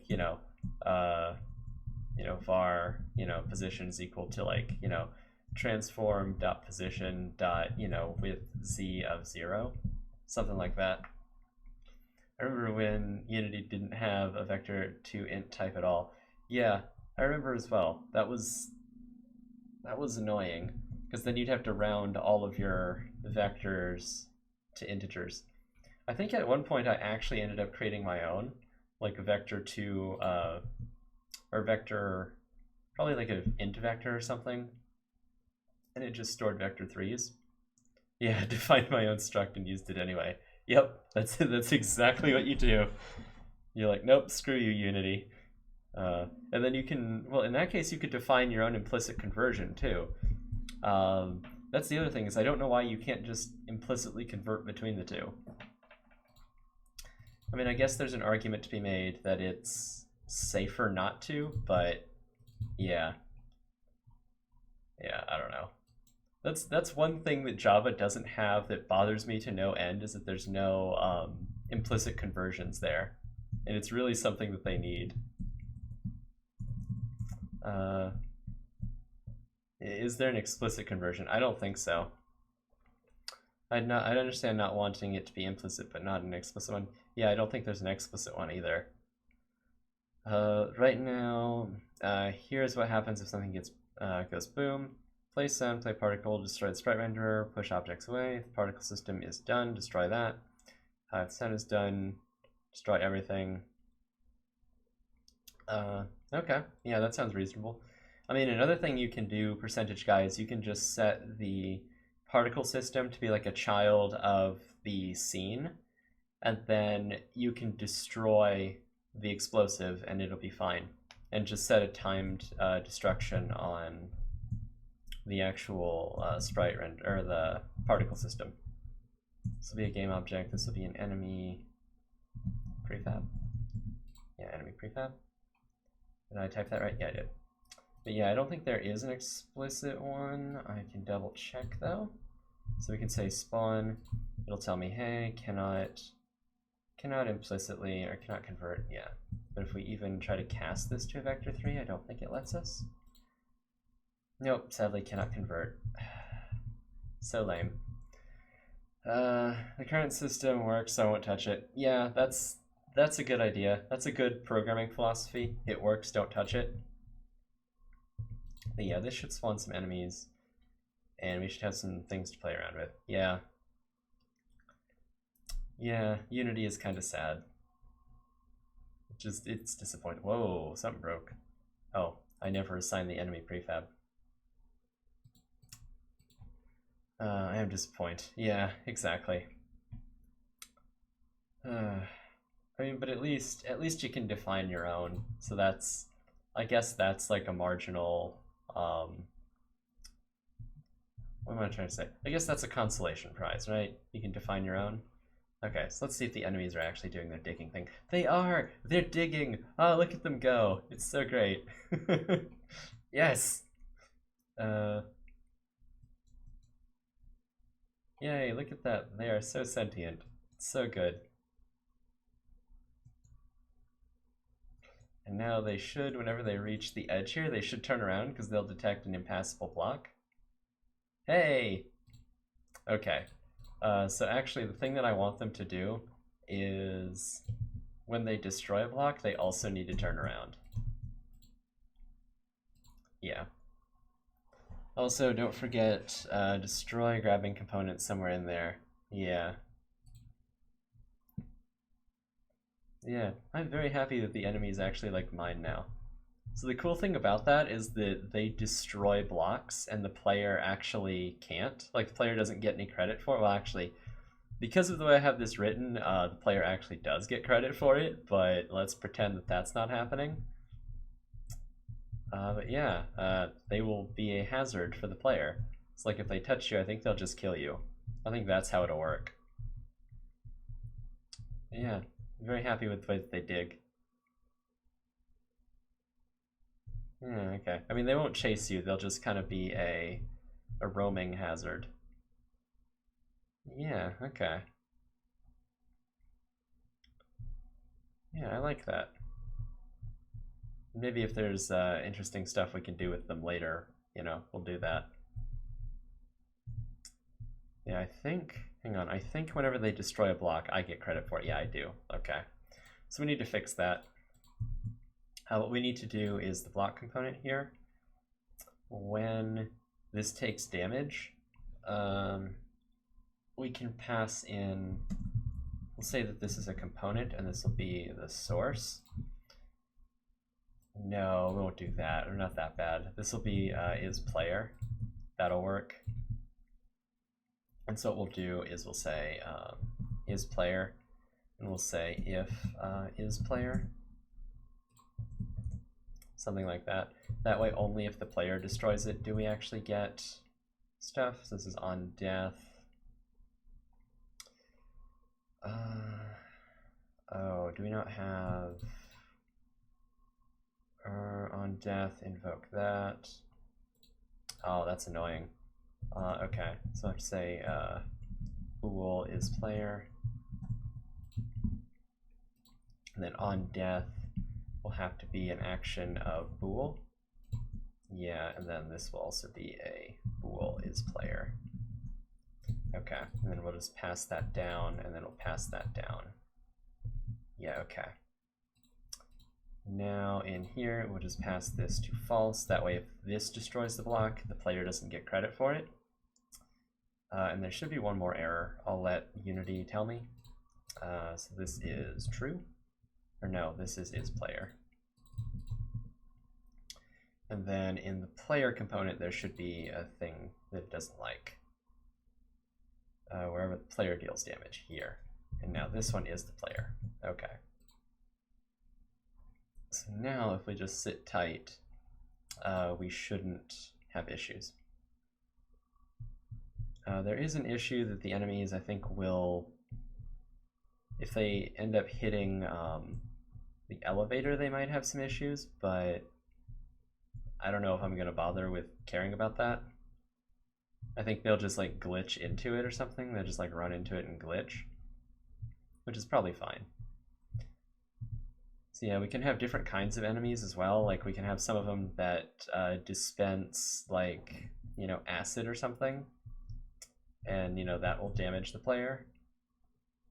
But yeah, I think this is a good place to be at this point.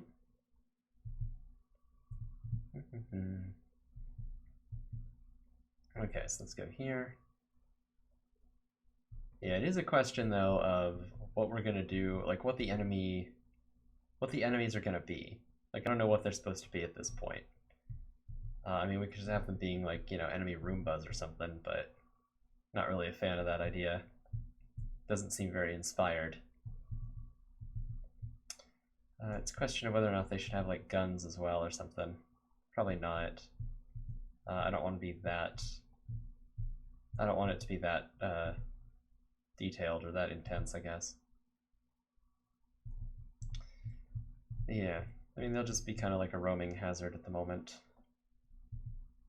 Yeah, I'm very curious what it'll do whenever it reaches the elevator here.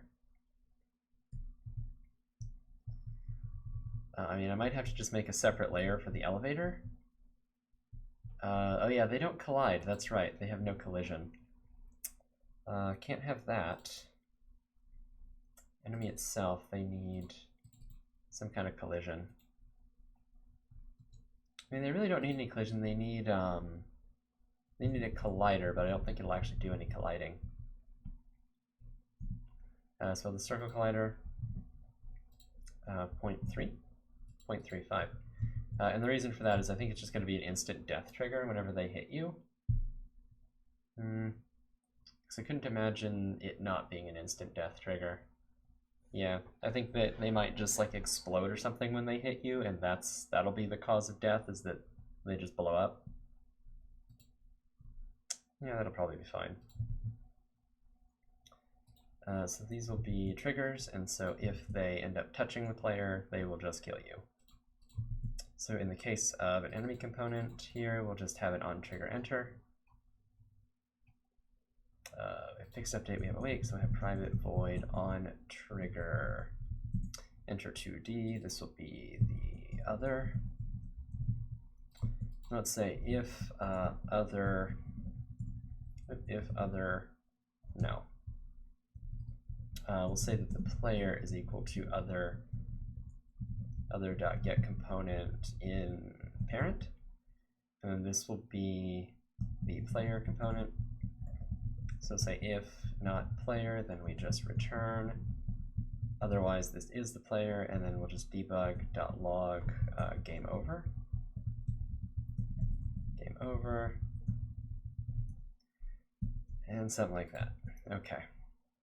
And actually, what we can also do is in here, we can have an input locked. So what we can do is we can have a public bool input locked, something like that. And so in update here, if input locked or out of fuel, yeah, that, okay. What we'll say here is we'll say player.input locked equal true, and then we'll say time.timescale equals 0. So for now, we'll just freeze the game and tell the player that they're dead. And what that will do, yeah, we'll just freeze the game, tell the player that they're dead, and that'll be that. Huh, that's interesting. I am curious. Oh, I know what this bug is. Okay. I know what it is, but I didn't actually check it. Yeah, queries start in colliders. Basically what's happening is I'm starting the collision or the raycast inside of the enemy, and so it's colliding with itself, and so it's stopping. But yeah. Okay. So yeah, this should just, yeah, there we go. Input lock, timescale 0, and yeah, we are dead. So what'll happen here, it won't set the timescale to 0, it will just probably cause the player to explode, or show an explosion animation and just hide all of the effects from the player, and it'll just tell you what your score is or something like that. But yeah, okay. So let's get rid of this. What are we actually going to do here? I guess we'll just disable this game object, right? So I have like a public void die.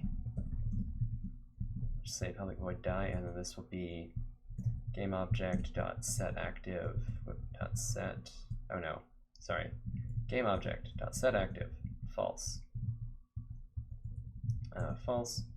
Then we'll say input locked equals true. That way we don't have to modify it externally anymore. And in here, right here, so we'll say player.die. Okay. Then we print game over. Okay. And so in that case, we'll probably have like a thing in the game manager to reload the level. Private void reload. What we'll do here is basically the same thing for exit level. What am I doing? Okay, if it's just going to be that, then we'll just say private void update. And we'll say if input.get key down keycode.r, then we just reload the level. Okay. So that way now if we end up dying, we can just reload the level. Okay, so let's test that out. Oops, it does get a little bit tricky to get your character unstuck sometimes. It's interesting how the enemies kind of wait for each other. I kind of like that. They're very polite. Okay, so yeah, now if we touch one of you, yeah, okay, that's what happens. So now we can hit R to reload the game. Yeah, perfect, okay. And I do like how it carves out some pieces of the, this here.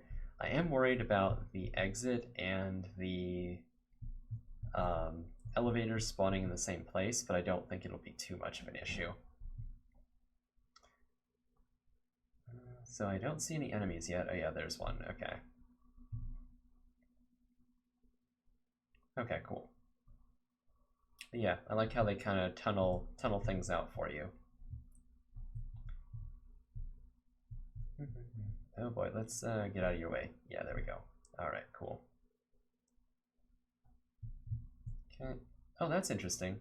If they... Huh. I don't know why it's not turning around there. I guess it's because it sees the exit area, but it can't actually do anything with it.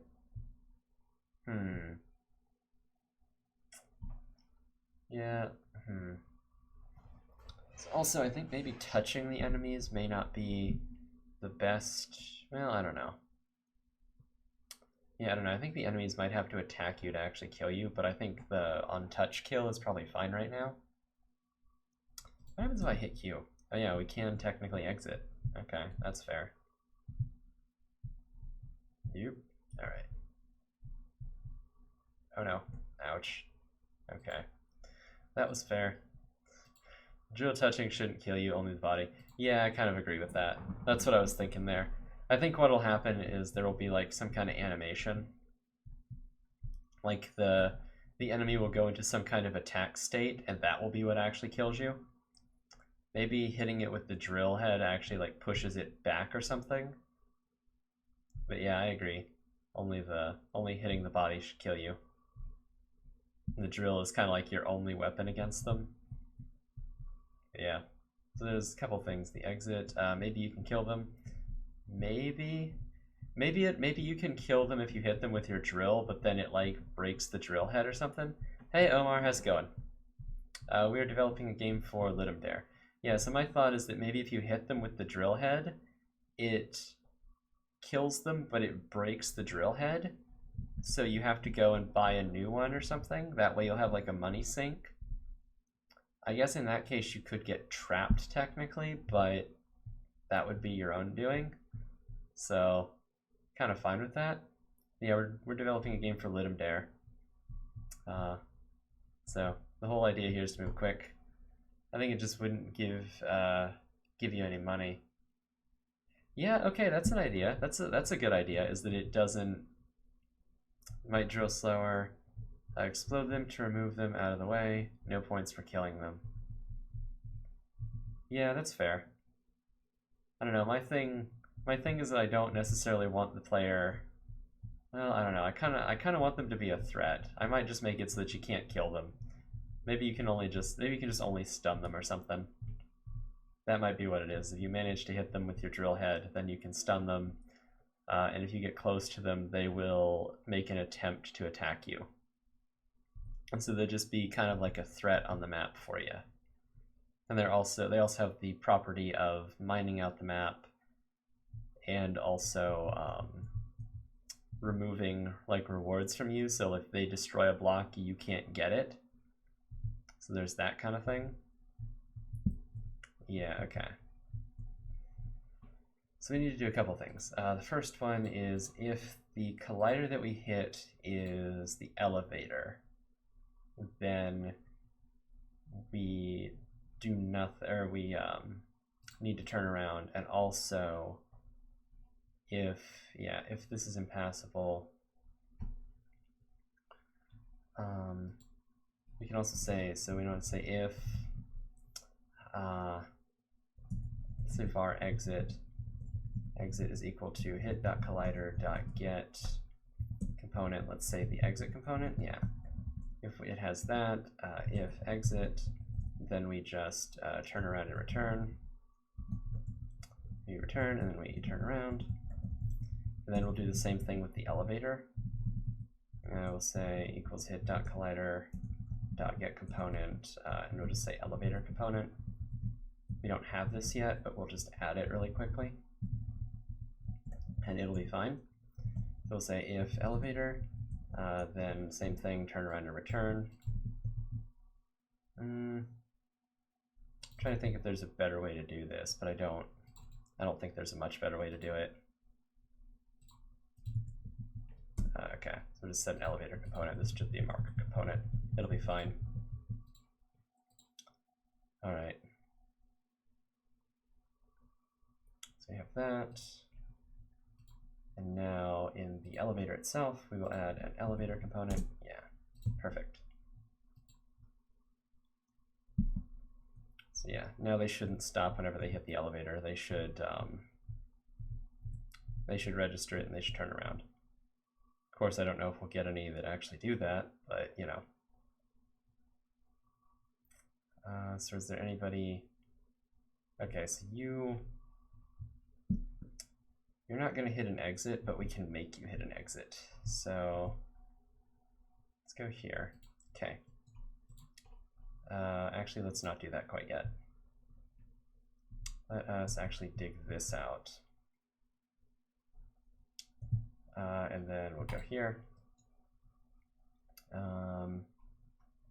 Where's the enemy? There it is. Okay. So grab you, and then we'll put you over here. Make you do that. All right. Let's just get out of your way. Okay, so now we can see how you react to the exit. You should sense it, and then you should turn around. Yes, okay, you do. You don't even try to dig it. Good. Now let's make sure that they react to the elevator in the same way, which they should, but you never know. Oh, whoops. I do also want to add a thing where it goes slower in reverse than it does in, you know, not reverse, than it does forward. It goes slower backwards than forward. Yeah, we do something like this, something like that. Okay, and we'll grab you again, little friend, because you have helped us in the past. Let's see what you think of the elevator now. Hey Volt, how's it going? Okay, cool. It senses the elevator and then it turns around. Let's see here. Yep, perfect. Awesome. Yeah, how's it going, Volt? We're doing a game for Ludum Dare. So the theme this year is I shouldn't say this year because I think it happens twice a year now. But the theme this time around is Deeper and Deeper. So we're doing a little theme where, or we're doing a little game where we, our little drill, and we dig deeper and deeper into the earth. So we can go to the exit over here, and we can press Q to go deeper. And so that'll just reload the game for now. But yeah, we have most of the mechanics done, and so I've been working a lot today on the effects and stuff. Yeah, as you can see, we render like little trail. You know, we have our little animated tracks, our little animated drill, and we spit smoke everywhere because we're this, you know, industrial kind of machine. So yeah, kind of happy with it.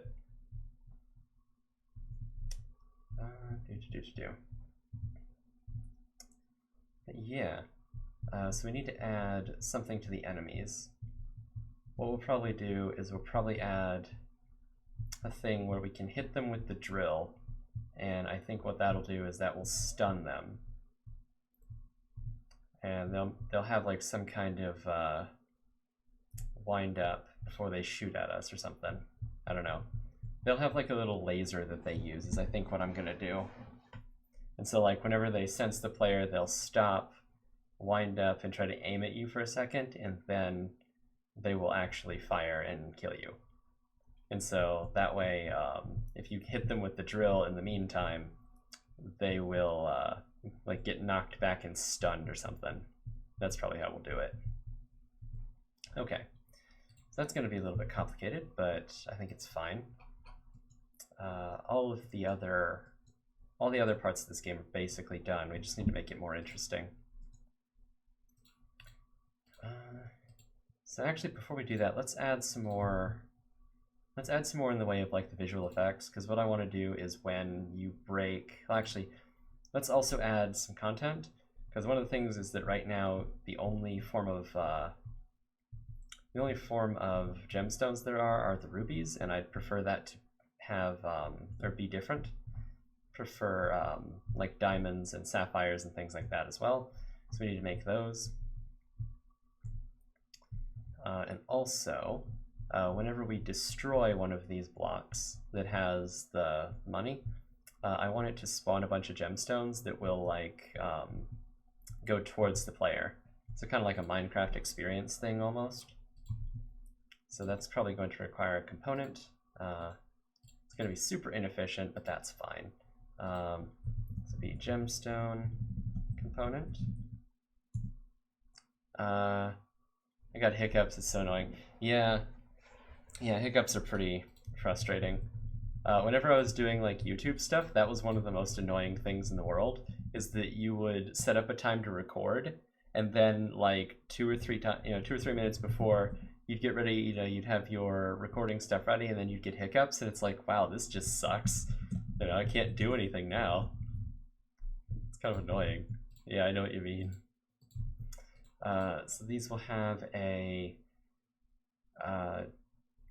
trigger, or yeah, these have a trigger. So private void on trigger enter 2D.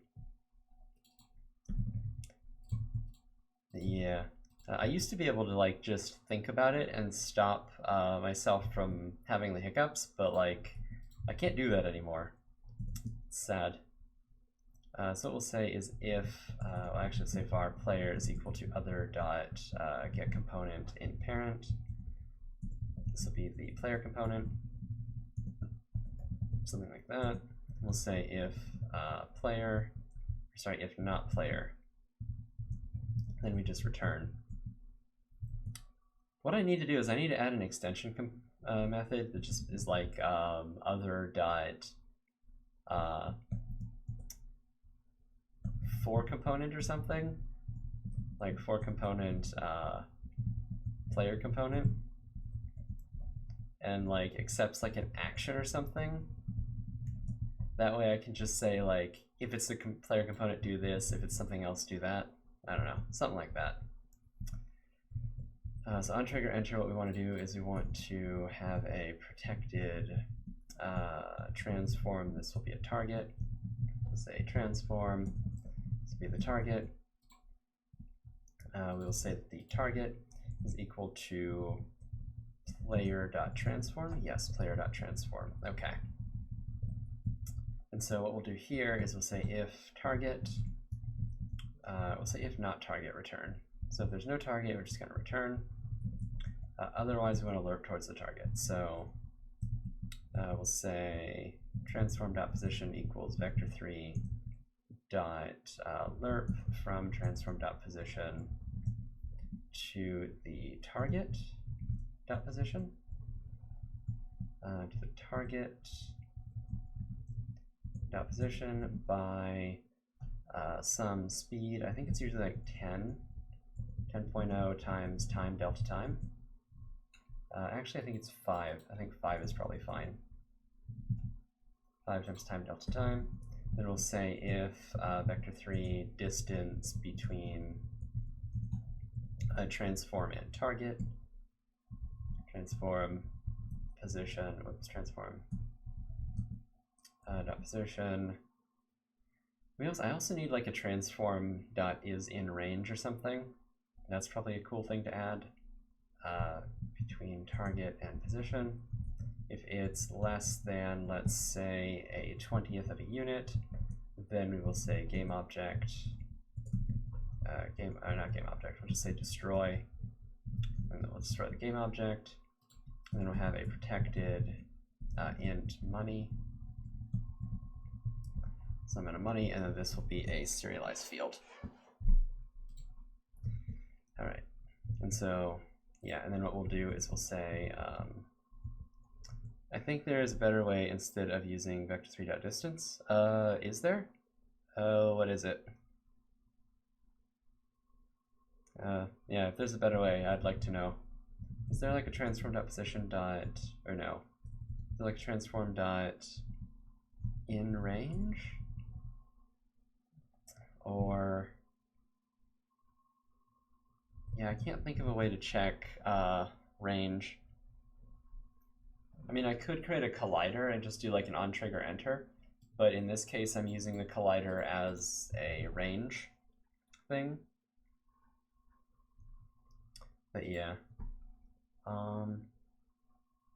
in this case, it should be fine. And what we'll do is we'll say find object of type. We'll find a player component, and then we'll give them money. We'll say dot add money. Add money, and then this will be money. And actually we could, I don't think we'll use this for fuel, but we could. We could make, yeah, we can make like little oil droplets or something. Yeah, I'm not gonna bother with that. So in the case of block component, instead of money and fuel, what we'll do, well, no, this is gonna have money. What we'll do is, oh, you found it? Okay. What is it? We'll keep a, not a list, it's like this.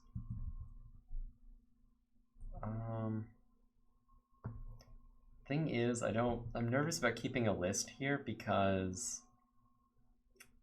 that's a bunch of empty lists. Okay, we'll keep a list, and it'll be at it'll be a list of, yeah, well, game objects actually.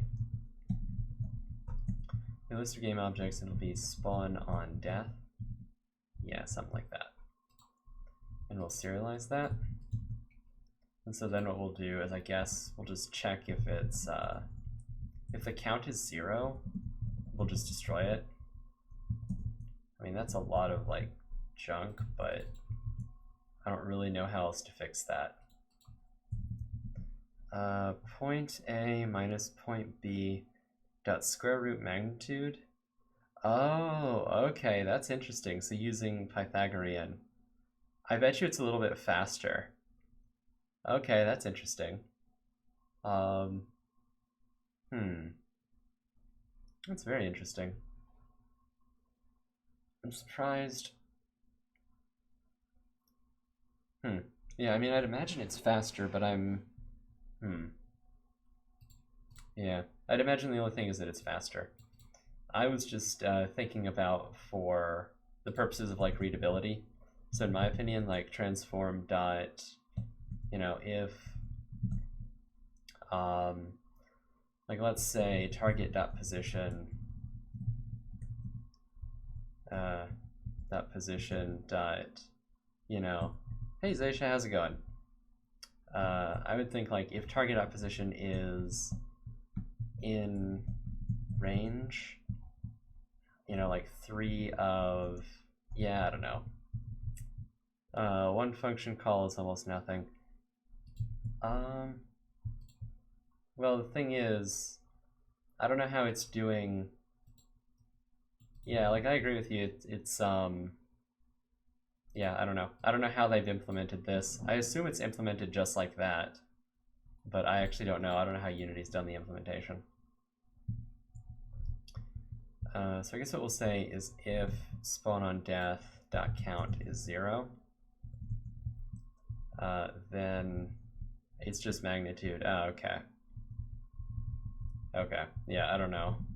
I was just wondering if there was a nicer way to write it in code. Equals null. I'll just clear that out.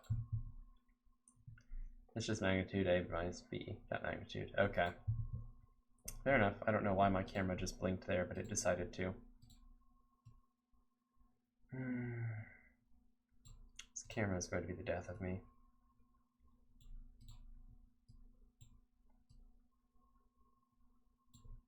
Okay.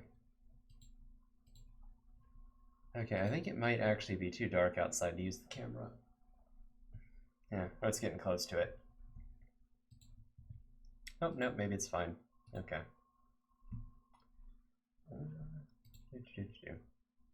Script magnitude is better. Technologies. Fight me. Oh.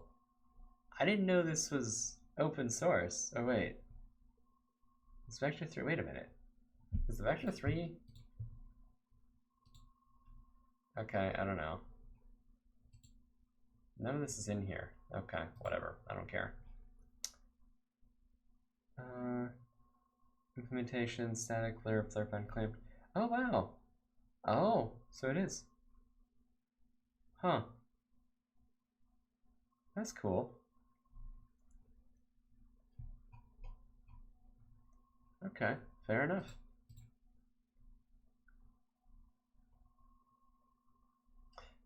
Square root magnitude is better. Oh my god. Better unless you absolutely need the true distance. Wait a minute. Square magnitude? Wait, what's the actual... Wait, how does... Okay. I don't know too much about math, so what's the difference between the square magnitude and the actual... Same thing, but without the square root. That's the expensive operation. So what's the square... What's the difference between the square magnitude and... yeah, square root's really expensive. So it's distance times distance. You know the distance formula? Yeah, I mean, I sort of know it. It's the square root of a, oh god, yeah. Square root of x times x plus y times y plus z times z.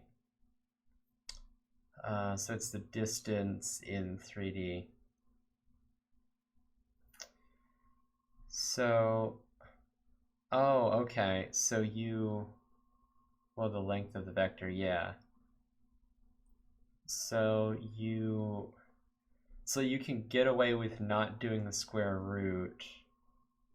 Expand to the third dimension, yeah. So you can get away with not doing... So you can get away with not doing the square root if you... Yeah, I don't know. If a less than b, yeah. Then a squared less than b squared. Like if you want the nearest, square root does fine. Ah, okay. Assuming a and b are positive. No square root, I mean. Okay. That's interesting. What I have started here. What have I started? You started a war. Oh. I think the only more controversial thing you could have asked is whether you use tabs or spaces. I think that's the only more controversial thing you could have said. How to like a game. Screwed is computationally expensive. Yeah. Yeah. That's fair. Screw it every frame or get component will lag it. Well, it depends on how much you call it. And how many different things are calling it. Because you can... Yeah, I don't know. Square magnitude is better for most every distance check. Okay. I might have to look into that to see what the actual caveats for that are. But can you check... So you said it's good for, like, unless you need the true distance. So if I need to know... If I need to know that if the distance is exactly within this range, would square magnitude still work? Like, can it be that precise or no? If d less than 5, then d squared is less than 25.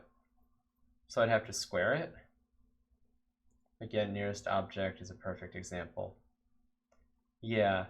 Well, nearest object is relative, though. Like, what if you need, or distance below threshold? Okay, so distance below threshold. Okay, so yeah, if distance is equal, or distance below threshold, okay. 1 equal 2, 2 equal 1. I don't know what mathematics system you're using that lets you do that, but I mean, actually, to be fair, you can do that sort of thing in Java. If you need the actual length. Alright, I think it's square root. Square root it. Yeah, I need to know if it's exactly within this distance. Okay, so for distance comparisons it works. Okay. Okay, that makes sense. Yeah, actually, Volt, in Java, you can make 2 equal to 1, and you can make 1 equal to 2 if you really want to. It's pretty sad what you can do in Java. It's very sad. But yeah, I might have to do that on stream one day. Is just show how you can mess with the math in Java. In maths, you can... So you could use f squared to get the same result. Okay. Set a constant as that and then compare against that. Okay. So you could do that. Okay. In my opinion, that's a more confusing way to write it, but there's probably like a, I could probably write this into an extension method or something, and it'd probably be a little bit faster, and I might have to do that at some point. But yeah, I do want to figure out if this works before I go and start optimizing it. So I think this is right. So we have a target, we do this, we're below that threshold, then we destroy it? Yes. So block component, we store the things to spawn on death. So then in on death, if it is the player, then we go through and we say for spawn on death, for each prefab, then we'll just instantiate the prefab at transform.position, position plus, I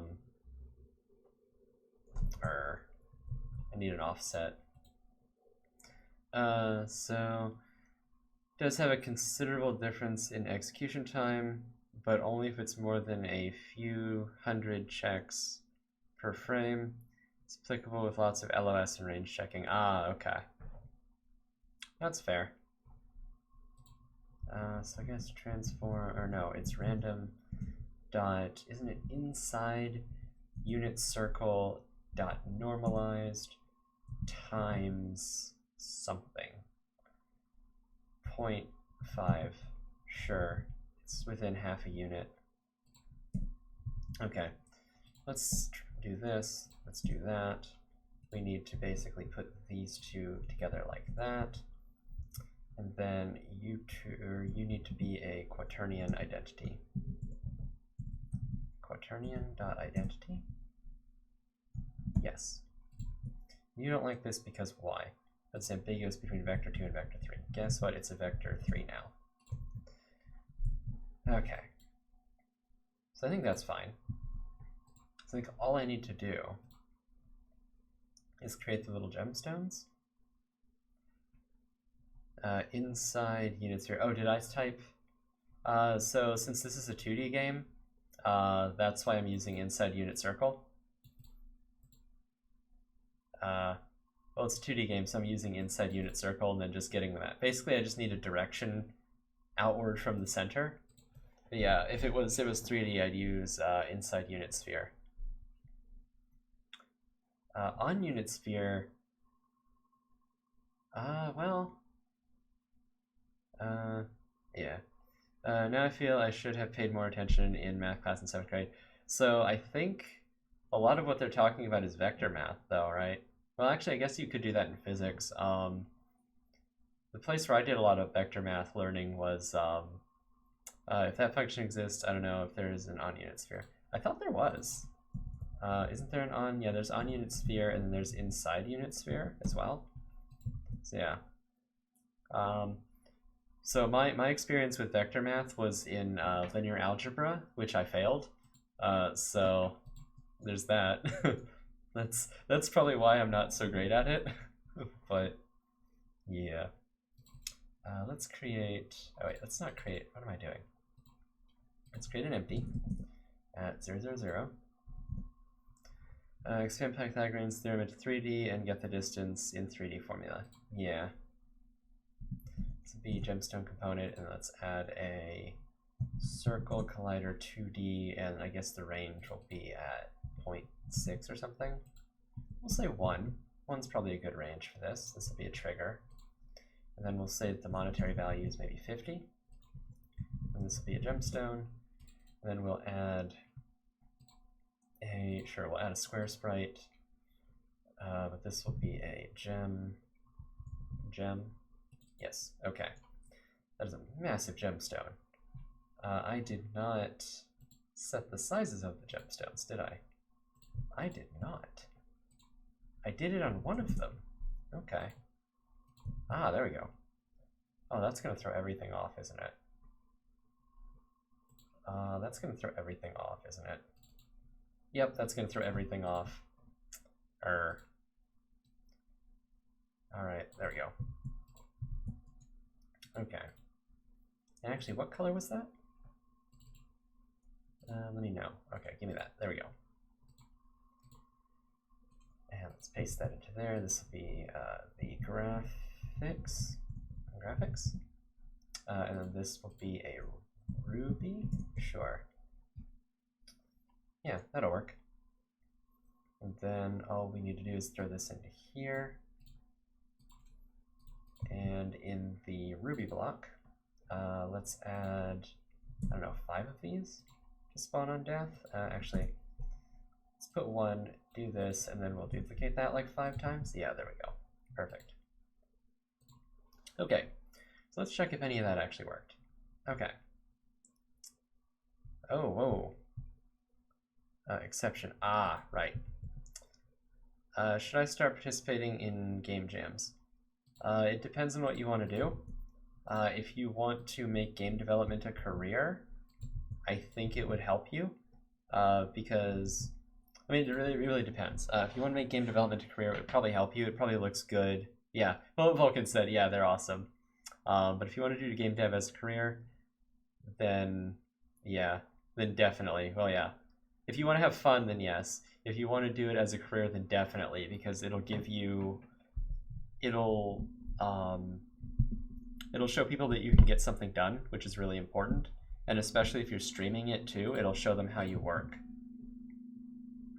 Yeah, especially do like Ludum Dare or something, because Ludum Dare, it's huge. Yeah, it looks good on a CV as well. Yeah, what Vulcan said. So I think this will work. Right? Oh, this is going to be interesting. This is one of the cases that I had wondered about, but yeah, we're thin enough to fit through here. But it takes me more time to come up with an idea than doing the game. So some people have, like, planning things. That's what game jams are for, yeah. Oh, jeez, another bot. Arr. Bots. Ban. Cool. Yeah, the adverts in chat are annoying. Okay, so let's destroy you. Okay, so that did spawn a bunch of gems. We didn't really see them, but that's fine. Oh, jeez. Well, okay. Yeah, okay. So we have that. Yeah, okay. I kind of like the effect, even though you only see them, like, ever so slightly. It's actually fine. I think they need to appear above the blocks, though. Do game jams have a theme you have to respect? Yeah, they normally give you a theme. I think for, like, Ludum Dare and stuff. Oh, okay, that's not what I want to do. If you look at the rules for, like, Ludum Dare, let's check this out. Because Ludum Dare, they'll give you a theme. So, for instance, right now the theme is deeper and deeper. And then, oh god, they usually talk about the theme. Is using the theme required? Officially, no, it's not required. Will not disqualify you for disregarding it. So it's not usually. Most game jams will give it to you just in case you don't have an idea. But most people will try to stick to it. But yeah, it's generally, like, not. It's not the end of the world if you don't stick to it, is what I mean to say. So put this on, not that layer. No, what am I doing? We want to render this above the blocks? Yeah, above the blocks. Kind of helps me narrow down an idea. Yeah, same. So much free time and I want to program stuff. Yeah, I mean, game jams are really good for honing your skills as a developer.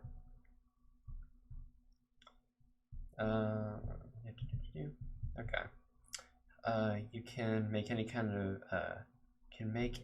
of game, but the jam theme helps me decide what to do. Yeah, same here.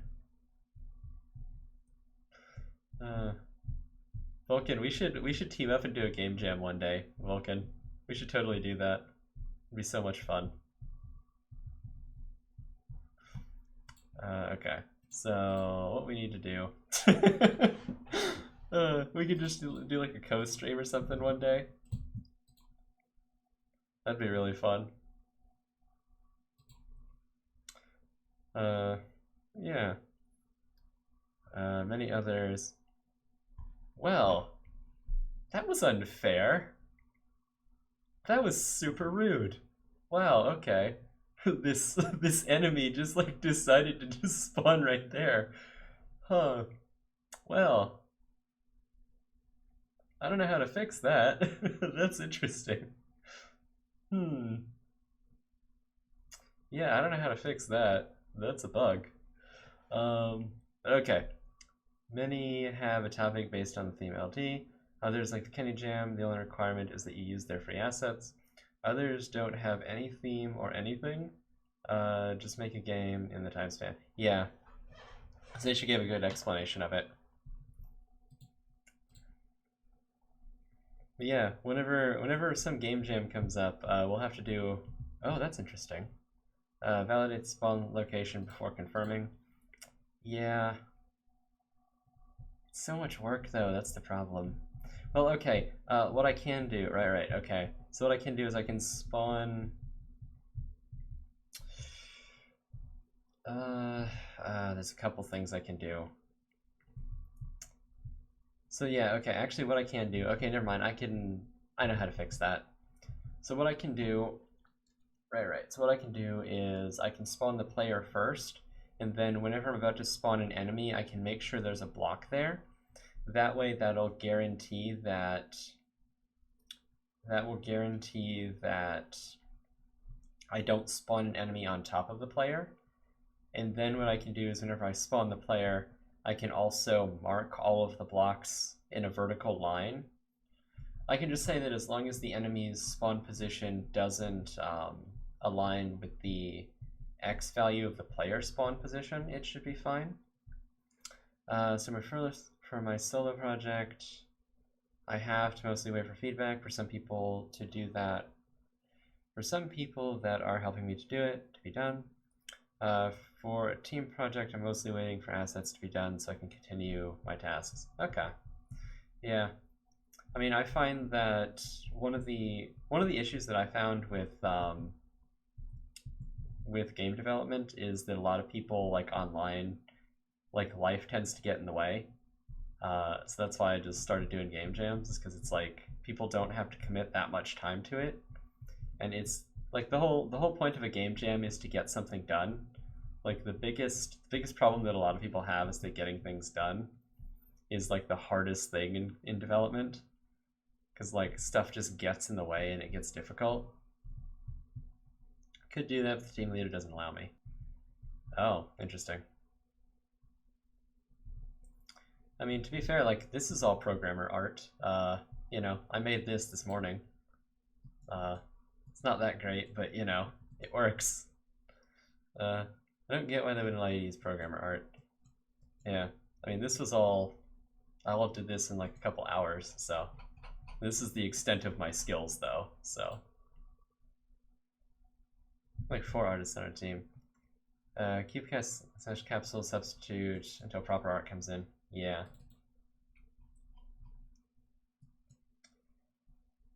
Okay. So we have the gemstone stuff. So what I want to do now is I want different types of blocks. So this is the ruby. We use the Unity default sprites. Oh, interesting. Yeah. I mean, another thing you can do is look at like the Unity asset store, and you can just use free stuff until you can replace. Oh yeah, we have some the temporary stuff, but yeah. Yeah, one of the things I used to do is just use the free stuff until I could replace it with my own stuff. But anyway, let's make this an emerald block. Emerald block, yes. So this will give no money, and this ruby block also gives no money, because the value is in the rubies. And it'll just spawn 4 of them. And the emerald block, that's going to look surprisingly the same, or unsurprisingly. And it'll just have a nice green color to it. And we will duplicate the ruby here, make this an emerald. And the emerald will have a value of, let's say, 100. Kenny has a lovely set of free stuff. Yeah. This is how Mojang turned rubies into emeralds. Yeah, exactly. Exactly. Yeah, the Kenny asset stuff is like amazing. Whoever does that is just a machine whenever it comes to cranking out art. Like, I don't know how they do it. I really don't know how they do it. But yeah, whoever manages that asset pack is just a beast. Yeah, at the moment I barely have any tasks. Yeah. This will be the sapphire block. Ask what comes next. The team leader works on the buggy AI. Yeah. So sapphire, is that spelled with that's spelled with 2 P's, right? Is that right? Yes, okay. Just had to remember. Like that. It's also the technical debt that inevitably comes with projects, yeah. Yeah, and if you got nothing to do, refactoring is always something to do. It's not the most fun thing, but, you know, it can alleviate a lot of issues. I think that's a nice sapphire color. It's a little too blue, but that's fine. So let us duplicate. No, let's not duplicate. Let's delete that. That's fine. I want to duplicate that and make that sapphire. And we go here, got the sapphire, paste, yep. Then this will be worth 150. How well documented is your code? The only bugs left is the AI, which is way out. Often I forget to document mine. Well, no. You remember you write. You don't have to document your code. You write self-documenting code. That's the rage, right? Self-documenting code. That's better than documentation. I always loved that excuse. That's the funniest thing I've ever heard. Self-documenting code.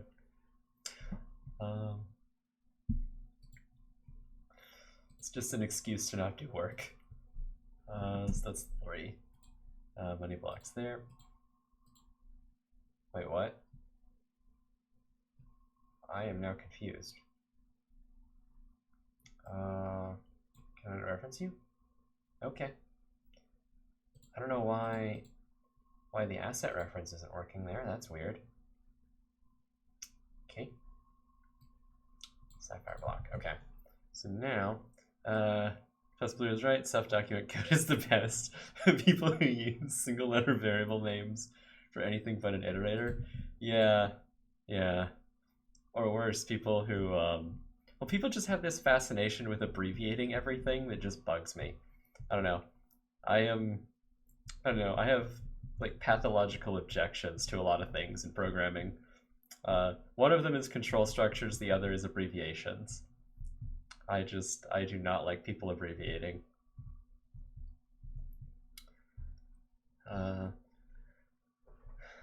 Coordinate axes. Oh yeah, the coordinate axes, okay, those are fine. I mean, there's not really any better name you can use for them, unfortunately. But yeah, the reason that I hate it so much is that I worked in a government job, and so the government has all these abbreviations for like everything. And we worked on like we did like the testing for a website that tests like all these forms. And so there were all these 3-letter abbreviations everywhere. Just everywhere, and it was just so awful. It was trying to figure out what anything meant. And some of them would overlap, and you're like, oh god, I don't know. Best part of the abbreviation of analysis. I'll let you figure out what that gets abbreviated to. Yeah, well, also, also if you're writing like physics engines, whenever you have 2 colliders that like bump into each other, it's called like the penetration distance. And so if you use the data type for that, you might think about what that becomes. And yeah, those engines end up with interesting commentary in them. Yeah, I agree a background would look nice. I need to get the actual background stuff done. But yeah, I need to figure out like what kind of background color to have it. If it needs to be like darker or lighter than the ground. Yeah, I don't know. I don't know if it should be darker or lighter. I think plain black. So the problem with plain black is that it will blend in with the treads. Dark brown. Okay. Oh yeah, black for outside. Okay, yeah, that'll work. So what's an easy way to do that? An easy way to do that. I can't remember. Do quads have a thing? They don't. I'm too lazy to even say what the quad is. Maybe the same sprite as the borders, but darker. Ooh, actually, that's a good idea. Black for outside. Camera, clear flags, black. Yeah, I'm trying to figure out the easiest way to do the floor. That's what I'm trying to think of, is the easiest way to do the floor. I think what we can do is we can have a quad. Let me see what happens. If I put this at, let's say, 100 by 100. That becomes completely white. Yeah, okay. Fair enough. So where does this render? That's an interesting... I'm not sure what's happening here. Why does it render like that? What? I'm not sure what just happened. That didn't change anything. Wait. Wait a minute, what? Am I crazy? Did that change something?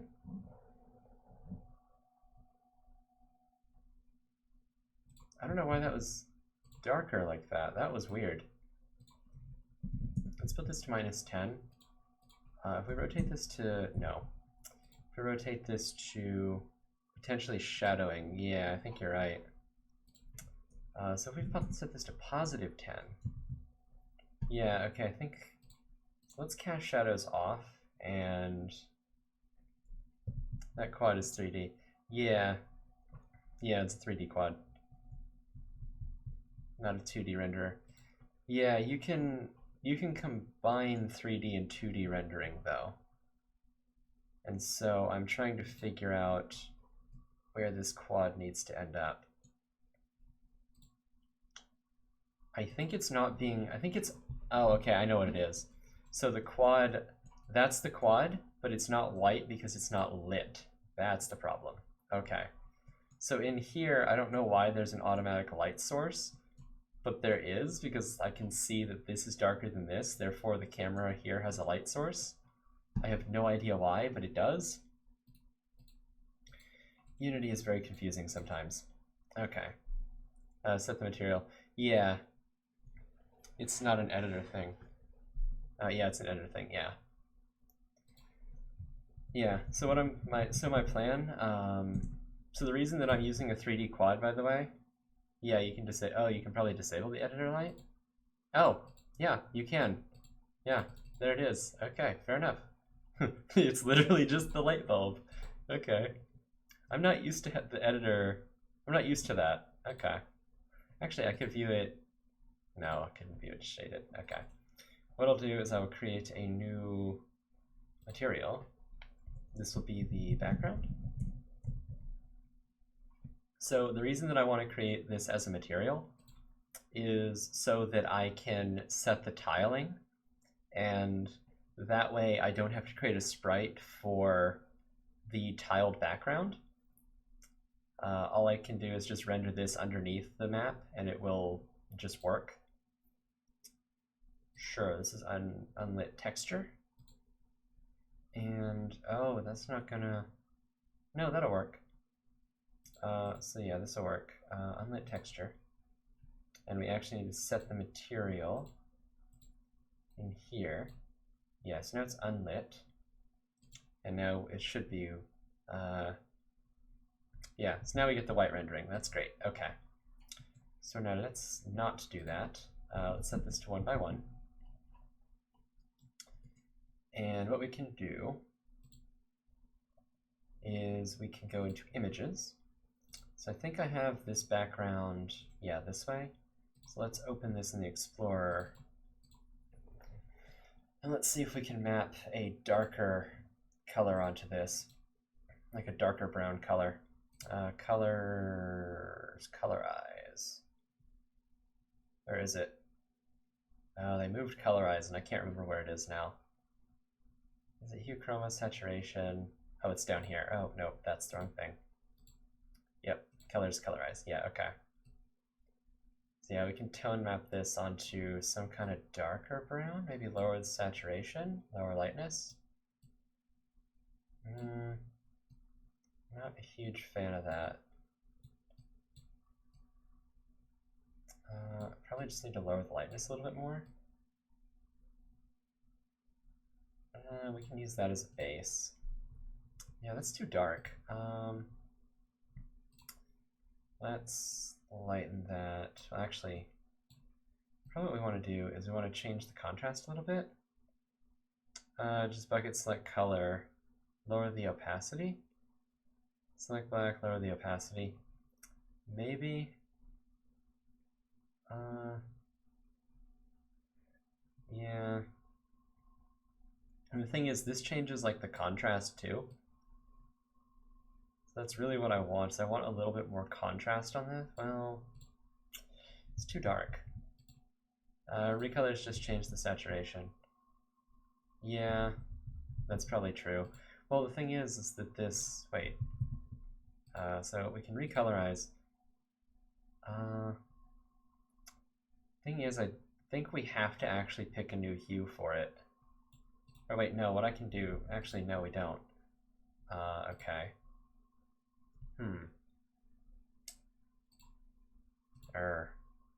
We do have to pick a new hue for it. Because even if we change the saturation,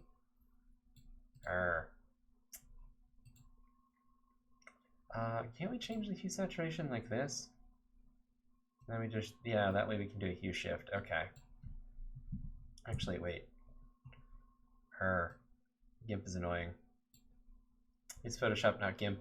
Yeah, I am a little bit. I don't know. I'm too cheap to use Photoshop. Like I tried using it, and I just part of it is I just can't wrap my head around it. This would just be the background. Yeah, I mean, I wish I had the skill to use. I wish I had the skill to use Photoshop, but I don't. So I just end up using GIMP. But yeah, and I've invested so much time into GIMP that Photoshop is just frustrating, unfortunately. So okay, actually let's reset this to, let's say 50 by 50, and then we'll just set the tiling to 50 by 50, and that should give us, is that not what I wanted to do? That's not what I wanted to do. No, this is 1/50 by 1/50. Oh wait, did that not do what I wanted it to do? Hold on. Why is that not working? So tiling 1 1, 2 2. Okay, I could have sworn that that's what I wanted to do. 50 by 50? Why does that not work? I'm confused. Oh, mark the textures repeat. Ah, gotcha. You are right. Yeah, repeat. And 512. Okay. Yeah, okay. So let's check this out. What does this look like? Problem is that it's too close to the outside texture. I do kind of like it, or the outside color. If there's only a way. Okay. What I will do is, what can I do? What I can do is I can change the canvas size. And what I'll do is I'll do 500 and let's do 600. And then we'll just resize that. And then I'll create a new layer. Let's not do that. I'll create a new layer. And then we will import, we'll open, sorry. We'll open as layers. Let's open, let me actually go find this. So it's in here, assets, images. Is my, okay. Let's be, where is it? It's here? Yes, it's here. Okay. Open this. Let me move this a little bit out of the way. Okay. So now I can actually compare the two. So now, let's do colorize. And let's match the hue first. So if we take the saturation up a little bit, lightness up a little bit, I can try to match this a little bit. I think it's closer to that. It's darker, isn't it? Then with a bit more saturation? Yeah, okay, so that's almost, well, it's not exactly, but it's close enough. So now we can bump the saturation and decrease the lightness. So now it's at least sort of in the same range, I guess. So let's do crop to selection and then overwrite. Okay. Then let me undo all that. Okay. Make it a bit more red, I think. Oh, wow, okay, that's... Oh, that enemy was just like, nope, you don't get to live. I don't know what I think of this.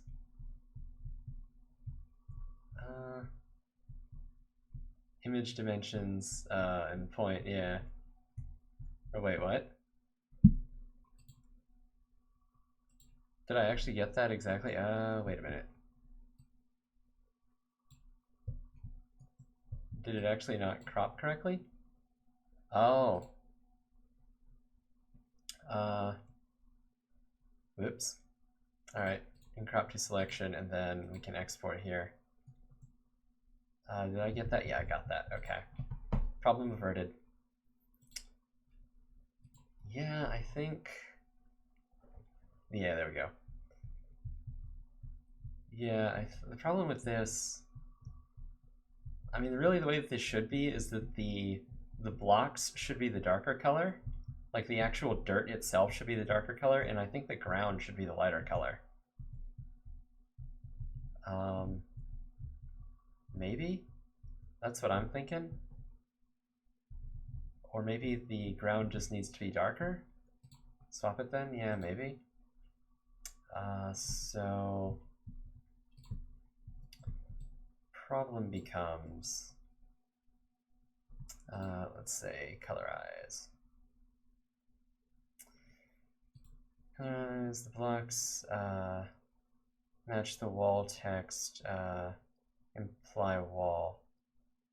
Blocks match the wall texture, imply the wall. Yeah. Oh, whoops. This is not working. Same shapes on them, yeah. Yeah, I mean, I think I'm just gonna have to create I might just have to create a new texture for the ground. The impassable and background have the same texture. Yeah. Yeah, I think I'm gonna have to create a new texture for the background or something. Where did we decide this was? This was like right here.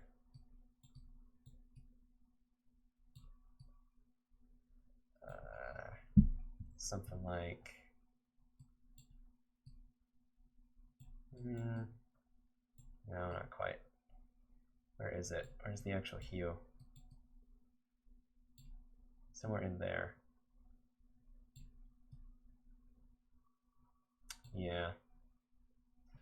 Since the wall is sand-like, rename the background to wall and the wall to background. Rename background to wall and wall to background. Oh, well... Oh wait, actually, yeah, I could just swap the name. Well... I don't think Unity works that way. I don't think it works by names. No, it doesn't work by names. But yeah, actually, you're right. What am I doing? I'm being dumb. That's what I'm doing. What I can do, yeah, so for materials here, I can just do that. And then in, yeah, what am I doing? I was trying to recolor it. I don't need to recolor it. This will be in prefabs. One of the problems, well, actually, we can see how this looks. Oh god, where did I actually put it now? It's not that one, it's that one. Okay, so we go in here, then I set this to background, and then let me just set that to that color. Okay, now let's see what happens. Oh yeah, it's clamped still, but we'll at least get an idea. I think that's better. I think that's better.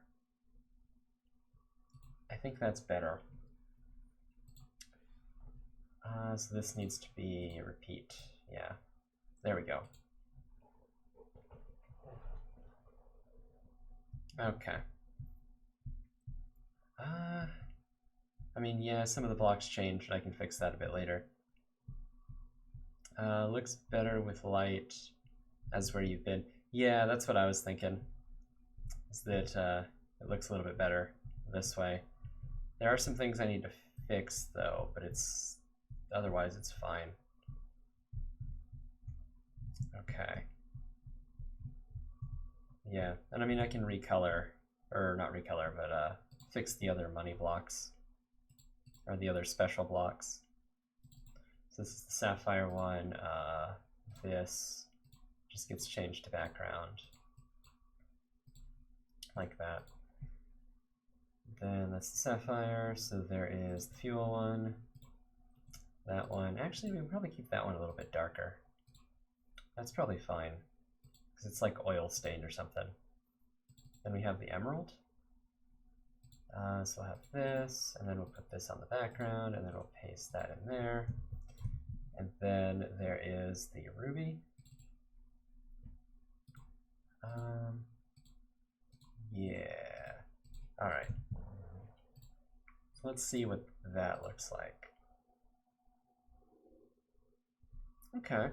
Yeah, I kind of like that. And yeah, I think having the oil blocks be a little bit darker is actually good too. The only issue now is that whenever you damage a block, it turns... Well, actually, I don't know if I dislike that. I don't know if that's a bad effect, actually. I don't know. I think actually...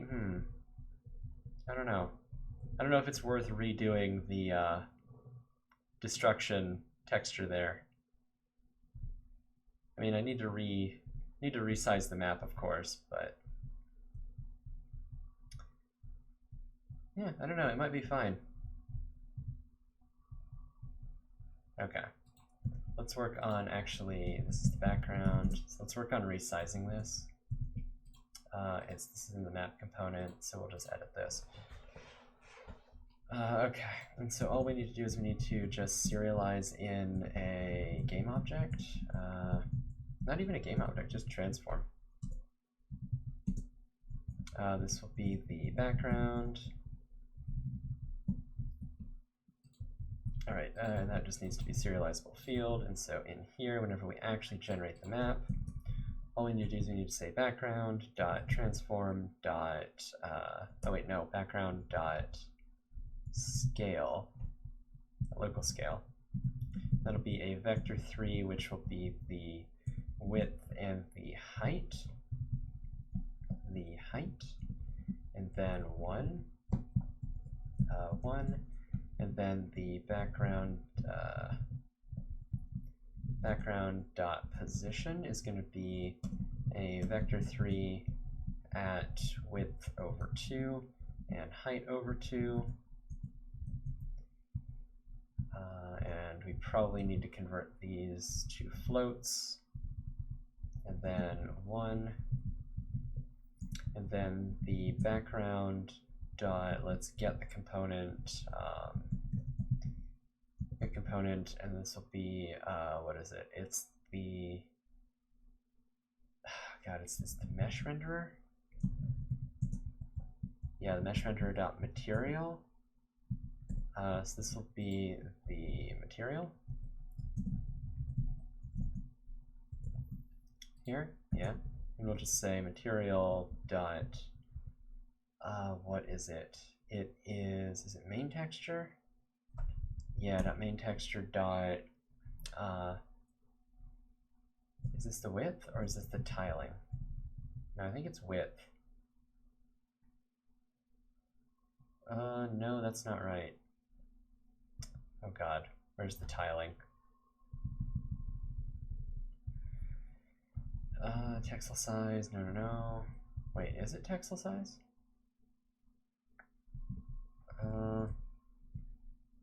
And if so, can we not set that?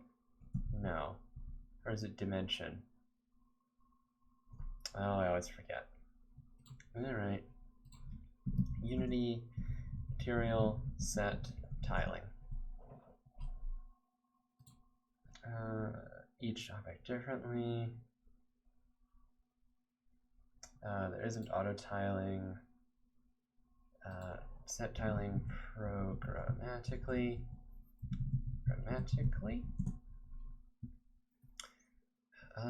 Tiling based on object scale size, material, tiling, and offset. It is in the inspector. So you can set texture offset and main texture offset.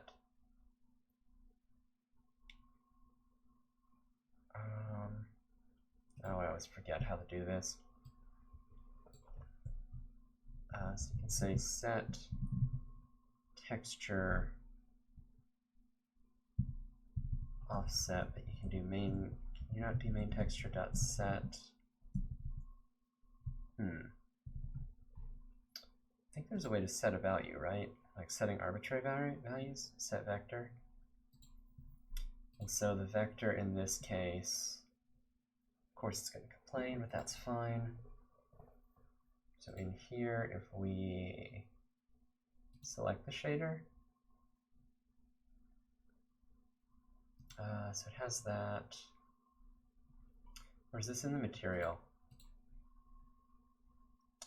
Is it debug? Texture stacks, envs, floats, colors? No. Oh god, I always forget how to do this. Normal. If we edit this, no.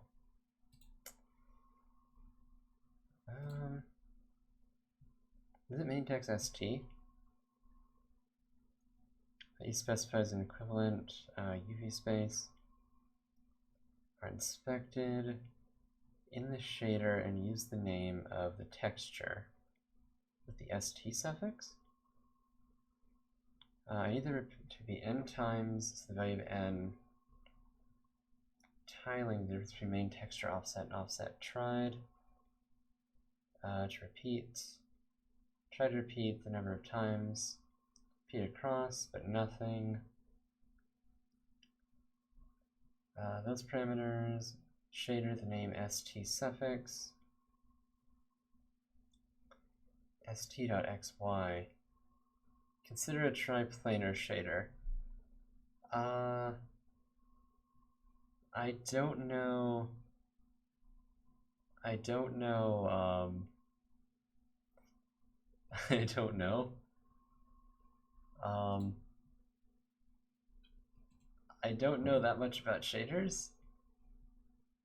I'm gonna try to just set the width to something and see what that does. This is the width of texture in pixels. No, that can't be right. Can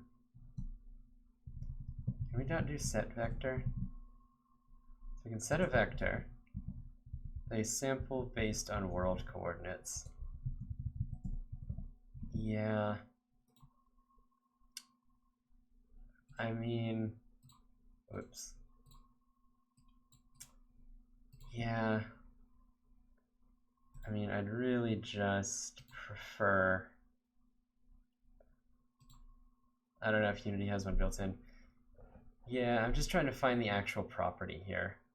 There's a way to do it, and it's always weird. It's a uniform float. This is a float 2 scaled UV main text stxy. So this is the UV. Those parameters are set in the inspector or inside the shader to scale the texture coordinates. So let's specify the name of the texture. An alternative is setting directly the uniform vector. Main text about map cube map, set texture offset. Yeah, but it's not the texture offset, it's the actual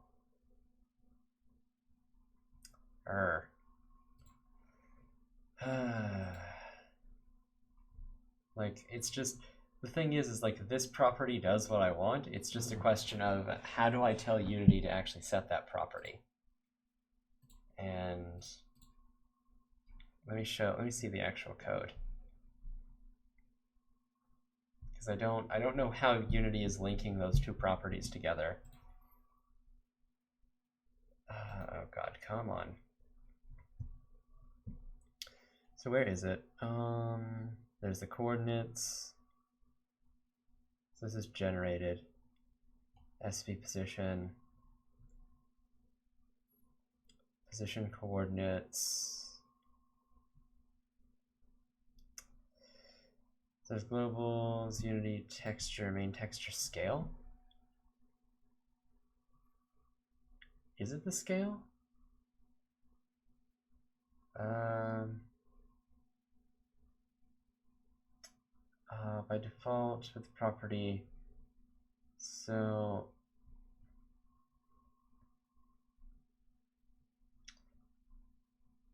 thing is that I don't know. All right, I guess I'll try it and we'll see what happens. But let's just get rid of that. Yeah, okay, well, let's try it and see what happens. Dot main texture dot set, or no, material dot set texture scale. Sure, let's see if this works. And it should be main, is it main text? And then new vector 2, let's just say width and height. Nope, not that. And height. That's what you're setting in the editor, right? The scale of it. So that's the part that's confusing me, is that it calls it the tiling. So I don't know if that's the, I don't know. I hope that that's what this is. But yeah, I think effectively it's the texture scale, like it's the inverse of the tiling almost. But yeah, I don't know. Let's just see what this does. Oh, it's the same thing. Okay. Yeah, and it does seem, you see, yeah, you're correct. It's the same thing. Okay. That's a little bit too big, though. Why? Why did you break?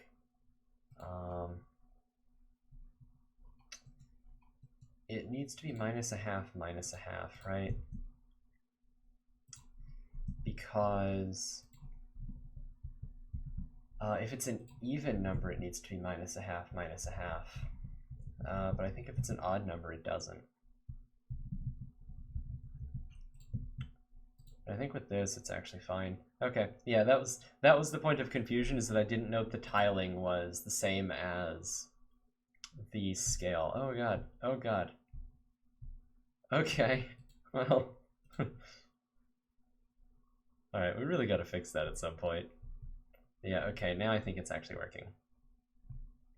Let me go here. Yeah, it's actually perfectly sized. Okay. Yeah, thank you. That's what I wanted, was the actual scaling. So yeah, now the background is doing exactly what it should. Yeah, okay. Been messing with enough shaders in this past week to argue with scaling tiling. Okay. Yeah, I was thinking, so the first thing that I was thinking was the scale, but then the way that it said that was like the scale in pixels. That didn't make any sense to me, like why? So okay, what I'm thinking of is if the scaling is 1:1.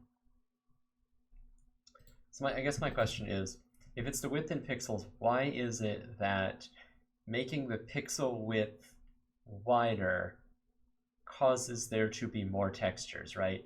Because you would imagine that if this is the width of the UVs, well, oh, is this the width of the UVs? Is this how it's scaling the UV map? Because if this is how it scales the UV map, that would make perfect sense. Is that it? Is that what this tiling thing is how it scales the UV map? Because that would make perfect sense, actually. Would it? No, I don't know. I don't know enough about how to, I don't remember enough of my shader stuff to actually do it. I think so, okay. It's a UV offset. The tiling is UV offset? Interesting. Yeah, I don't know. Oh, I tried shaders once and I got some simple stuff done, and then I was like, I'm never gonna do this again because this seems like horribly documented and I am not a fan. And so I've never done it since then.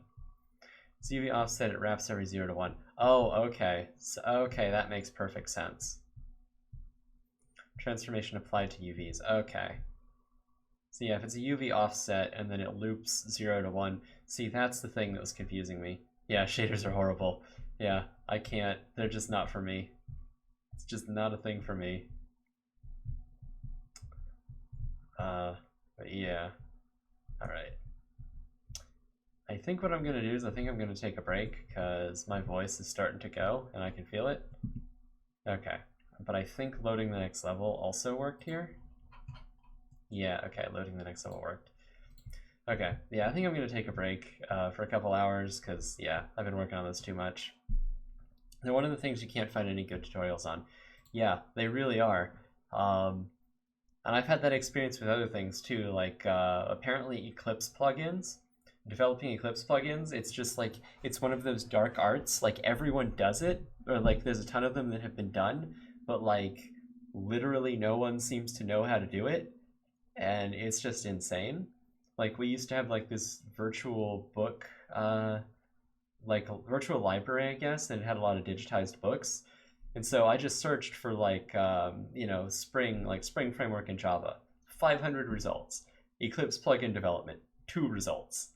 It's like, okay, like there's just no information on this. But yeah, I'm gonna take a break for a couple hours. I might be back depending on how my voice feels later. But thank you guys for watching, and I'll at least see you tomorrow.